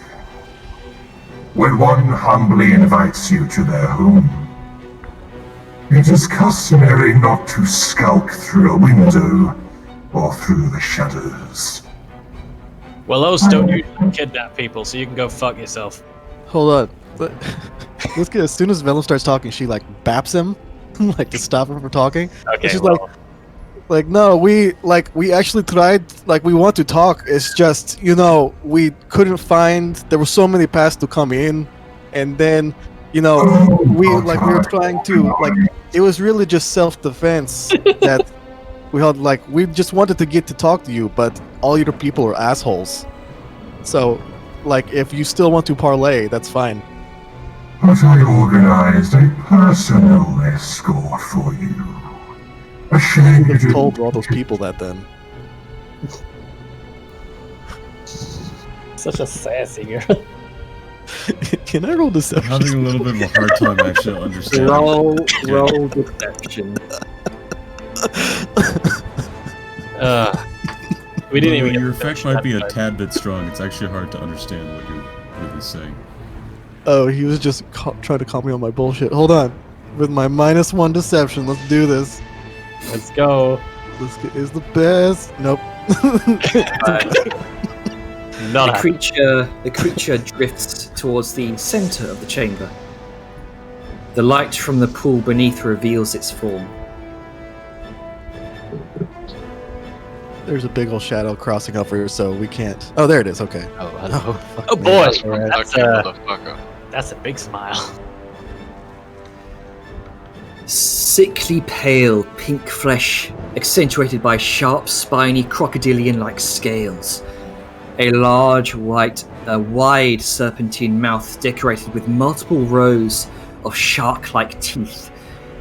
10 thick, fleshy tentacles that writhe over its form, tipped with bulbous manifestations of eyeballs, alert and tactically assessing the potential of each and every one of you as you slowly reveal your forms. Then, in the center of this massive ball of writhing flesh is a familiar, single large eye. Its bright white pupil cloven into a cross shape.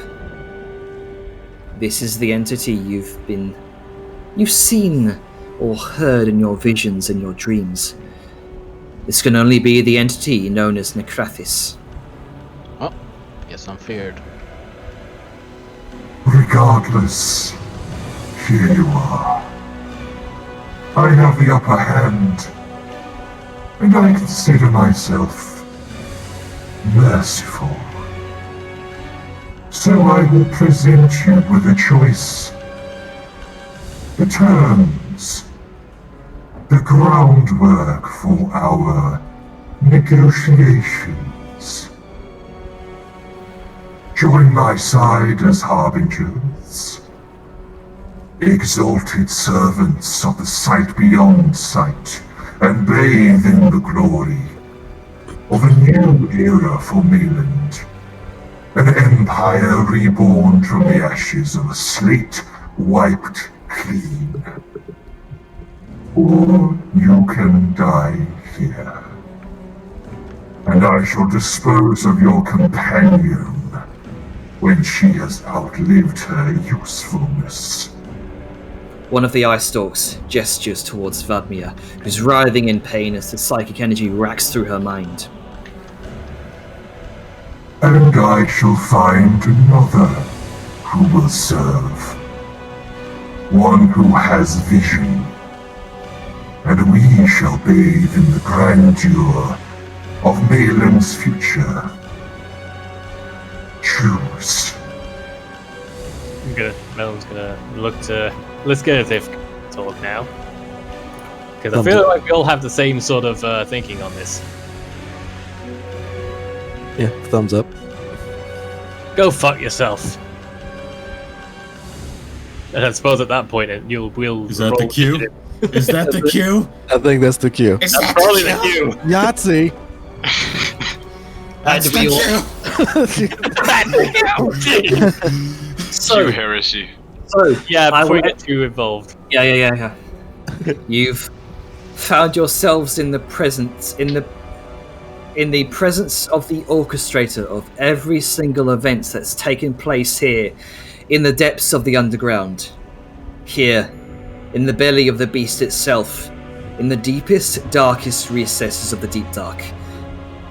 The final confrontation of the first act begins. 2 years of sessions leading up to this point. Starting next session, all of you must take fate into your own hands and roll initiative. Alright. So much for strategizing. Guess we're going in fucking raw. No, I need. What do you mean? Like, we did strategize. We're gonna have Azure and Like Sal 2 take out seconds these before he things. calls us out. We're gonna have Azure and Sal take out these things, and those are gonna protect the big brain. And then we're going to mostly be behind cover because fuck ice dogs. Yeah, I mean, Vellum is going to make his way over to the right for obvious reasons, but By the way, have you noticed that literally it's the same eye as the pale one, and Yep. the eyes of the stalks are on the splash screen, and so are his fucking teeth? yeah, Yes. Yeah, We know and I've this. also- Just the little things that Janner adds. very prominent. Yep, the orbs that we've been killing have been his eyes. Are you ready? Yeah. I actually had a nice long talk with Janner and Ducky about this the other day. I'm glad I was right.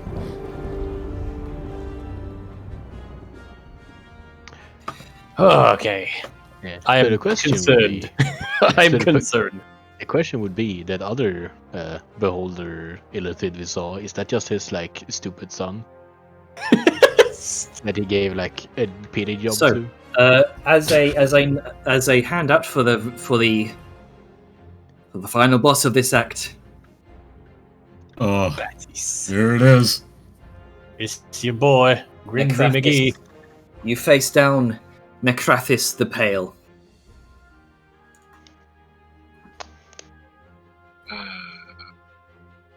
And you wanted to let him go. We're so fucking neck deep. Fucking We are fuckers. not even neck. We are follicle deep. Like there is no head. Yeah, we like got a couple of clay hairs under sticking by out of now. the surface. The only thing boss- that is left exposed is a little bald spot on the top of our head that came from fucking stress. End boss of Act 1, guys. Well, Fucking beholders. I'm concerned Oh, boy. people could die here because Oh behold, yeah, fuck with. it's extremely easy to die here. What are you talking Yes. about? That's what I'm I'm going saying. to tell you right now, somebody is going to die. It's likely going to be me and Vellum. Yeah, I mean, I'll tell you now because it's gonna be very obvious. I was making space in case we need to carry a body. Yeah, I that's not a will- bad idea. How silly do I'm you actually feel afraid knowing of that about this 100 creature has pounds disintegration rays? If I got 100 somebody pounds. dies right here, they're dead. There is no I coming mean- back. There is no body. There's no resurrection. Well, if they get disintegrated, yeah, there's no body. Well, who knows what else this shit can do? The super fucking all corrupting being of the Mind Stones. They have the versions of that shit that Balthazar did to that dragon. I don't think that if that happens to you, you can come back. Well, curious about Val whether or doesn't know not that, his. so I'm curious about whether or not his central eye is still anti-magic. If well, it I'm sure is, we'll find out. I really hope it has a range smaller than my Eldritch Blast. It usually. Oh wait, what is your Eldritch Blast range now? 300 feet. Then yeah, it should. But it's. So he could just pew from the But I tunnel. still think his anti-magic cone covers the entirety of the room, Probably. like lengthwise, not widthwise. How far is the length on that? I think it's like 150. I have. Oh, guys, I have a I'm genius over idea. 180. Nice. I have an absolutely genius idea. I will follow the credo of Balthazar and protect myself with money. I'll pull all the money out and make cover with it. There are so many coins in this bag. You're just gonna turn your bag of holding inside out to make cover. It's not that terrible an idea. That's the I mean, stupid it's not. It's not. It's true. It's like, let me look at how many coins I have in some bag. Oh, Remember, it's not wasteful, it's fully utilizing an asset. God. Yes, wealth can buy you a lot of things, including cover. So I have Yes. I have 9,000 gold coins odd, 2,000 silver coins odd. So that's enough to make at least half, maybe 3/4 cover, if not full. Now So I'll here's the just rush question. my ass over to Vadmir, dump all the money out for cover while I try and figure out how to fucking get her out. How much does all of that weigh? I know she's all that way. I'm being optimistic in that I can get there unscathed, but No, I mean the coins. oh, the coin. Because if you have thousands upon thousands of each type of coin, your bag might be over limit and burst. I've been accounting for the weight. Don't worry. Yeah? But 400 out of 500. Okay, so you can't really carry a body, can you? Depends on Yeah, how unless much weight body's you wearing. How much the body's left? Yeah. I mean- Yeah, how much of the body is left? Well, technically, you can get away with just the skeleton. And again, if you guys have, Or been the head. looking after yourselves and been going yeah, and but- taking off weight. Well, man, God this damn is it, I gonna hate be very myself. fun. Yeah. Come what may, die who will. Can I just Fucking make a your peace. prediction here? Yep. Oh, please, let's see how it goes. Either this fight is gonna be hell on half plus a little bit more, or we're gonna be demolished within the first 5 rounds. You want to know my prediction? Please. Vellum will almost die, but not, because that's how these things go. And Look. we've been talking with Jenner about him being kind and saying, "Stop holding back, kill Yeah. us." So And I get to I run don't a think bit it's gonna older. be an almost and not. You're gonna continue to do stupid shit, go overboard to save Vadima, make a hero sacrifice, and get fucking yeeted deleted off of the face of this plane. don't worry. I just realized something. Yeah. Jenna was being kind and, holding our hands for like 5 chapters. We started telling him, don't hold our hand, don't be kind. Give us something to actually fight. Jenna be like, Alright, okay. fucking beholder. Alright then, if you want. But no, Vellum is going to prioritize Vadmir getting out of there, but that's mainly because of the time crunch, and he's not going to be stupid about it, believe it or not. Not. Also, you have a very easy solution to a thing with many eyes, Belth. Blind it? Yeah. Fucking That doesn't mean the eyes can't work. They still shoot Kirill. beams. Kirill light on his fucking face. I mean, yeah, but then nobody else can see him. Well, if it stops him from seeing us, then I'd rather the Beholder with his many eye stalks and laser beams does not see us. That is the one thing that I can do. That is one of my 2 spell slots.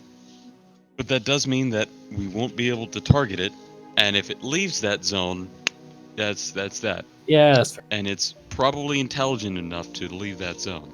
Yeah. And it's I big have a enough to take question. up enough of a space not to be fully And stopped. it's gonna be a very risky thing. Uh-huh. No, if I you can can't get pin the within Beholder. 60 feet of it, and we somehow jam a large enough piece of metal or other thing into it, I can't can solve turn the everything with tide. heat. No. Cast darkness on it. I mean, I guess, but I was gonna be like heat metal, because that automatically gives it disadvantage on a variety of saves. And If it's skill checks. impaled. But if there's a way for it to remove shit from itself, which it probably can with a tentacled eye stalk, Or psychic. I don't ability, see because this is a psychic that Beholder. being as effective as somebody who has to 10 minutes to doff an armor versus a thing that can use a tentacle and just rip out the teeny tiny sword you stuck in it. I need somebody to either confirm or talk me out of my stupid idea, because the more I think about using money as cover, the more viable it seems to become. It's portable cover. Wait, you actually? I thought you've been joking this entire I time. was joking, but now it seems plausible. Look. I don't think so. If 9,000 Here's a something question gold for you. coin Maybe can it'll buy be you- different because of the way how it might be over there. But like penny, right? A penny, a coin. Something that's a bit bigger than your thumbnail, right? You know how you can get that from the bank in like a roll of hundreds for like what would be $1 here? Right, so 10 of those is 1,000, right? So even if you had like 900 little rolls of coins, that's not a wall, all right? That's about the size of maybe a pillow. Over 10,000 coins wouldn't be the size of a pillow. You're right. Unlike if them in a roll where they will stack up, they're a bunch of loose coins, and as mass accumulates on the tip, it will slide offward, and you'll have a very wide, very shallow puddle of coins. Oh, you know why it wouldn't work? It's floating. It has the height advantage. That too. Oh, that's why it wouldn't work. Not for any other reason. It's because Yeah, I mean, clearly that's the obvious reason it won't work. What were you thinking? Yeah, big downward. What was I? What was I thinking? I mean, How dare you try to downwards. inject logic into my fucking brain? I'm pretty sure we could just fucking throw coins at it to distract it. Yeah. You know, it would have been better.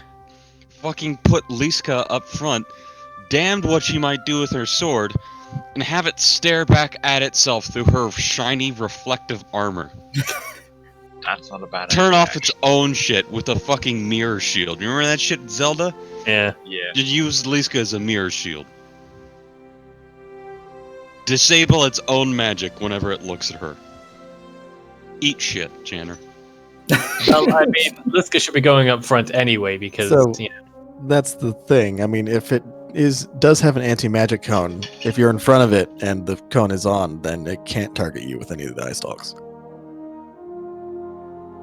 we don't know that for this particular. No, I Yeah. mean that's What that's we- this whole what we shtick do about know- holders. Yeah, that is one of the things. It cannot look at you at the main eye because anything that it shoots into that anti-magic zone stops being. So if I shoot a laser past its eyes, its main eye, the laser disappears. So I can just shoot it in the eye then. If it's non-magical, yes. I cast gun. I cast gun. I'm curious about whether or And what not about Grunka's throwing axe? Because it's magical and has the returning property. Does it stop returning? The magic effect would, I guess, be just voided. So it wouldn't return. Yeah, he could still throw Wouldn't it. return, wouldn't have bonuses to hit. It's not. It's just acts mundane. Before we continue, Uh-huh. Skittles. Oh, right. Skittles. Sleepy What's boys the double go first. action thing? Sleepy boys go. Go, sleepy boys. You and Gabo duck. I mean, There was the double spell thing, but I think that was resolved. Yeah. Yeah, just a momentary lapse. yeah, I mean, I don't really think there was anything specific. I mean, I'm just gonna be really happy when we kill Mortath for real. yeah, that was pretty. Yeah, we'll see where he is. By the way, He's somewhere. Not our problem at the moment. yeah, He's probably gonna will show be. up at the end of this fight when we're all nearly dead and fucked up, and he's just gonna Brain blast! Kill That's Steel. the last. You're such a dick. Oh, Jack. I'm gonna ask a question here. Mm-hmm. Once this is all undone, if we survive by whatever small sliver of a margin we can get across with, what amount of levels are we gonna gain? Because I sure as shit hope it's just not a single one. It's probably gonna be because we're at that stage where we're starting to hit this shit. Hmm. We are like this- level something. 9. Yeah, and we did just get a level before it came down here. So We're definitely hitting Fair. 10. That's for certain. It's I just feel more- that more the if, fact if that- we survive, it's worth a level after this, because that it just makes sense. Final boss of Act 1, you figure, even if you take away the grandeur of fighting the chosen children of like a demigod, eldritch god, excuse me, that's like a fucking beholder, which is a big deal. Just where we are narratively, it makes sense.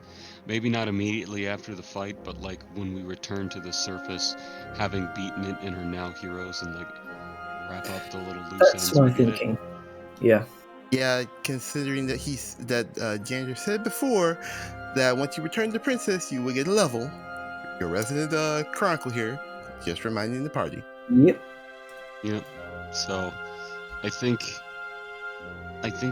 this is an extra step, because we could have returned the princess and gotten a level, and we're going further to do shit with Fatima because it feels like that's the main thing to do. So I think we're gonna get additional rewards from this that aren't just levels. I think no matter what, the level has been earned at this point, given we survive. Now it's just like, what loot do we get out of here, and how have we changed the story? Because this story, as any others, are full of options. Things could have gone one way or another. I love Oh, that most there def- is the We could have just fucking snuffed it like total TPK before we even got here. Very viable concept. I The mean, amount of times we have literally danced with death and almost had that sweet, sweet kiss of relief of life. embrace. Yep. yeah, We just basically went, nah, no kiss on the first date. Or second, or third, or fifth, or 10th. Hey, no ho, get out of Sorry, here. baby. I'm celibate. it's Drop hilarious. the smash. Okay, so Oh, yeah. I'm probably Bronco gonna, only is interested in one kind of smashing, baby. Yeah, with a hammer. It's Yeah. still funny that Jander literally was nice all the way up to now. Yep. Don't Lured hold us back in on with us. a false sense of security. Oh yes. so before we get too much into This is Wasp, why- This is The It- gloves it- aren't off anymore, alright? Yeah. The gloves this- now have horseshoes in them. this is my first time using a beholder, so I'm not going well, easy. I'd say before next session, make sure you're prepped. But before we Oh, get into too much waffling, chatting, maybe want to wrap up Skittles and stop recording. Oh yeah. Any more Sleepy Boy Skittles? Positive, very intriguing and interesting final boss setup you got here, because like visually it's got a lot of, it's not too cluttered, surprisingly. with everything, despite everything going on. It's got a lot of clarity to its aspects, and it's crammed to the back tits with fucking stuff. Like there's a scrying mirror with a spooky figure. There's a big Cthulhu statue. It's fucking brain with electricals. All sorts of shit. Brain within a brain. Yes. Do you want me to drag you back over to the map? No. So- I remember it clear enough. It was very distinct. And It's stuck in their head now. yeah, and also kudos. Kudos and / fuck you for adding a time pressure. Because time pressure in a final boss fight, hoo boy. What's the time pressure for this one? That'd be in the egg getting Drained. fucked up. Because basically, once Vladimir's done getting her brain drained, kaput, and I think the egg has probably taken some siphoning of its own, and once that usefulness has been served, kaputski. So, yeah, he can easily take a pot shot at either of those at any time, once the usefulness has outlived itself. So we need to sort this out before then. Yeah, so fuck you for time pressure, but also nice aspect. Yeah, I'm spooked. I'm scared. Wish I hadn't blown my inspiration now, but at the time it seemed worth it. So yeah. But like I said, make sure you are like incredibly well attuned to how the boss works. I've been practicing on the work screen. I've been setting all the macros up just to make these things more streamlined. Okay. I'd say just to be sure, give them a thorough double check at some point in the week, just to make sure, because sometimes things slip through, and that can cause a cascade of confusion. Oh, yes.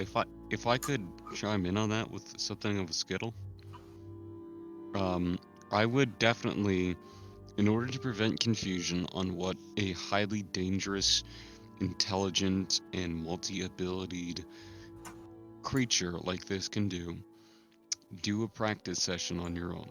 See what we can do. Look at our character sheets, or spells and abilities. If it can counter spells, see what it would want to counter spell. Imagine how it would react in certain situations, so you kind of already have a plan. I think that's fine. I mean, I've been doing this ever since you guys practically entered the Underdark here. I've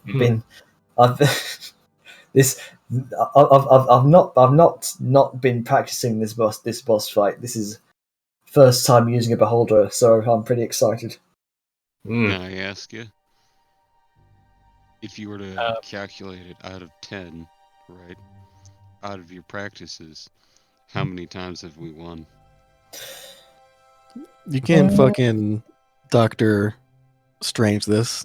Like, I mean, I'm not. Don't tell us. Don't tell us. No, I got a better question that's not spoiler. I'm not gonna. How many people die? Usually, like the average deaths. Like I said, don't tell us. I'm telling you. This is the final boss fight of Act 1. I'm gonna let you guys. Fair enough. Yeah, that's completely understandable. All right. Before we do people want to move themselves to where they would? Because I know people don't like actively moving their pogs around.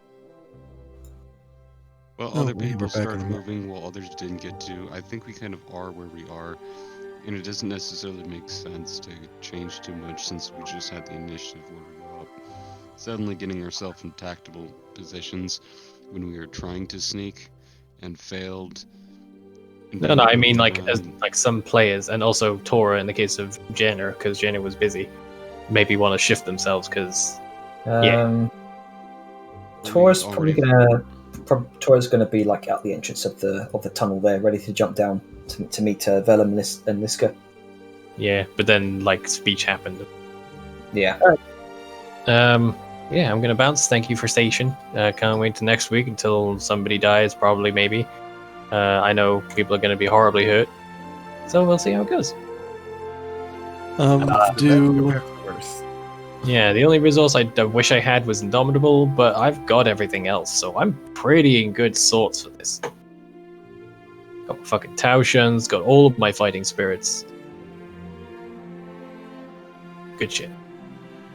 Let's see. Yeah. Also for Skittles, for me, nothing negative that I can think of that hasn't already been like addressed. I think like in the moment, just the spellcasting thing was a thing, but like I said then, it's also a very obscure rule that people don't really think about.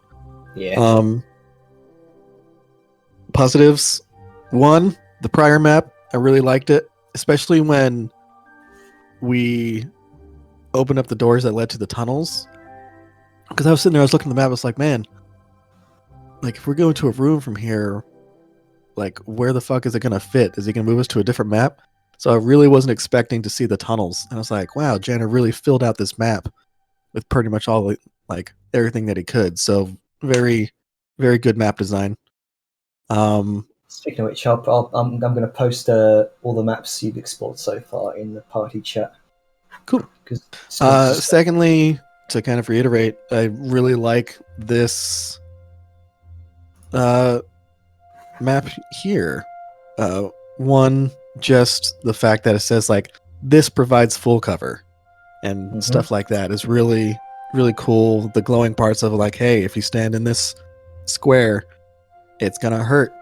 And then finally, I know Sable's talking about time crunch, but like in a fight with a beholder, the battle is a time crunch to see how long you can survive. So I don't really feel like it's that much of a bigger issue.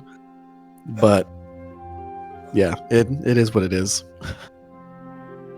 Yeah, these are some really good maps, Janner. I'm not gonna lie, Janner, just map based on their own. Like, they're really good. Yeah, what you should do is you should, 1, number the rooms, 2, write out what they are, and then 3, upload them for like $2 as an adventure. Yeah, I Like- think that's come up a couple of times before where we said keep all of this shit and just package it as a module. Yeah. Because, again, Morkney, already an adventure there. The travel from Morkney to Cliffspire, intermediate adventure thing. Cliffspire itself, adventure. Again, fucking Dune Hollow, adventure there. Crowfus as well, as a little fucking side thing if people want to do that.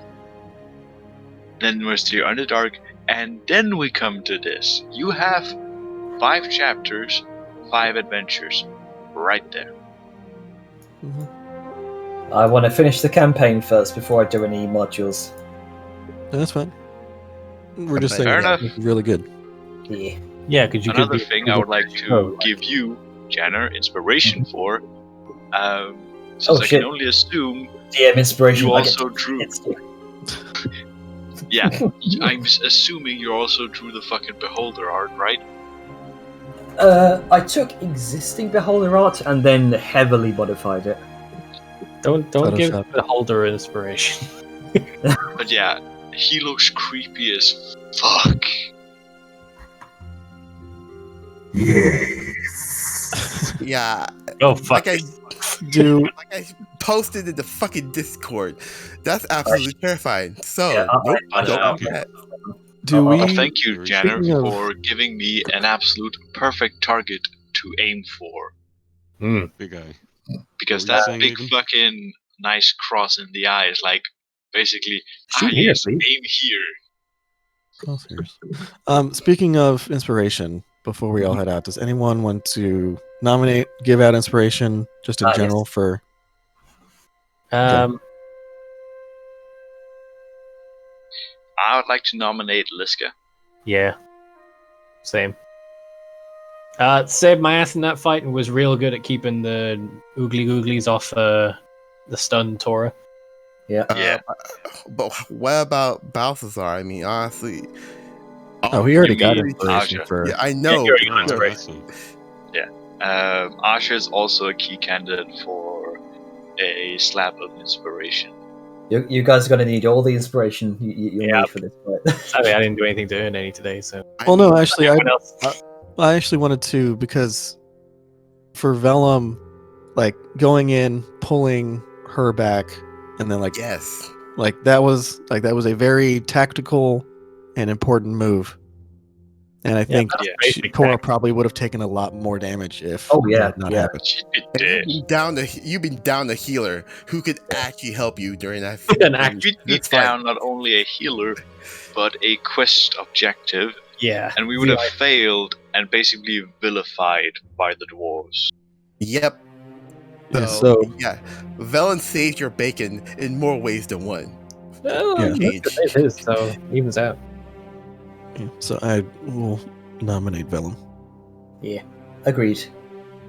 Yay, thank you. Hardly. Yeah. Hardly I'd say agree. for me it's a tie between Liska and Vellum on that point. I'll give Doesn't inspiration matter. to Raja and Liska, I think. I mean, can we only give it out to one? Like, I thought it was just like, hey, I think so and so did really well, Yeah. either player or character wise. Like, can we only give out one to the group, or I guess two, quote unquote? Actually, I'd say giving it out to 2 people per end of session is a good idea because it gives us the incentive not to just focus on one person. True. I mean, I kind of feel like 2 is a bit much because I mean, DMs can give them out wherever they feel appropriate, but one's nominated by us, I feel should be a bit more limited because they're not supposed to be giving out like candy every single time. It's Well, I counteract that with, first off, you did something that was actually nice and did tactically fine. And if by that means you're just doing one, that seems like you're cheating someone from doing something as for praise for doing something in game and in character that was pretty wise and saved your bacon. I just feel like it's. I mean, we were already having a point where it's like we were backed up on inspiration to the point where we were giving them to NPCs. We start giving out 2 a session. That's kind of gonna It's not giving out, it's nominating. So you can still. by all I'll means. I'll make a rule here. You can give out 1 inspiration. However, I'll definitely nominate people for inspiration because Well, as a GM, you can just Yeah, give them. You don't have to Yeah, nominate. give them out whatever the fuck they like if they like a Yeah, really you're- good reference so or You're not beholden to a limitation on that rule. yeah. We as so- players so who are I'm- sort of dictating who so- gets what. Yeah. So as a DM, I'm giving inspiration to Liska and Aja. There you go. Alright. And I, as our one, will give one to Vellum. There you go. A little And bit that cheap, worked. but fuck it. This DM says it's okay. I ain't got a question of free inspiration. Doing basic. I bitch. am God. You do what I say. True shit. Says God is just about to fucking murder us with a beholder. Well, Nev said mean, they were a He kind didn't. god. Yeah, so, exactly. I mean, Do you hold want on. something? Hold on. You guys made your own bed here. You guys said don't hold our hands. Jenner, you can stop recording now. This thing's gonna be fucking long. Yeah. I'm gonna stop recording. Okay. We made our grave. Indeed. I'm gonna Alright. crawl out of it, hand tooth. Okay. Gonna stop recording in 3, 2, 1. Jen's the best. Boy.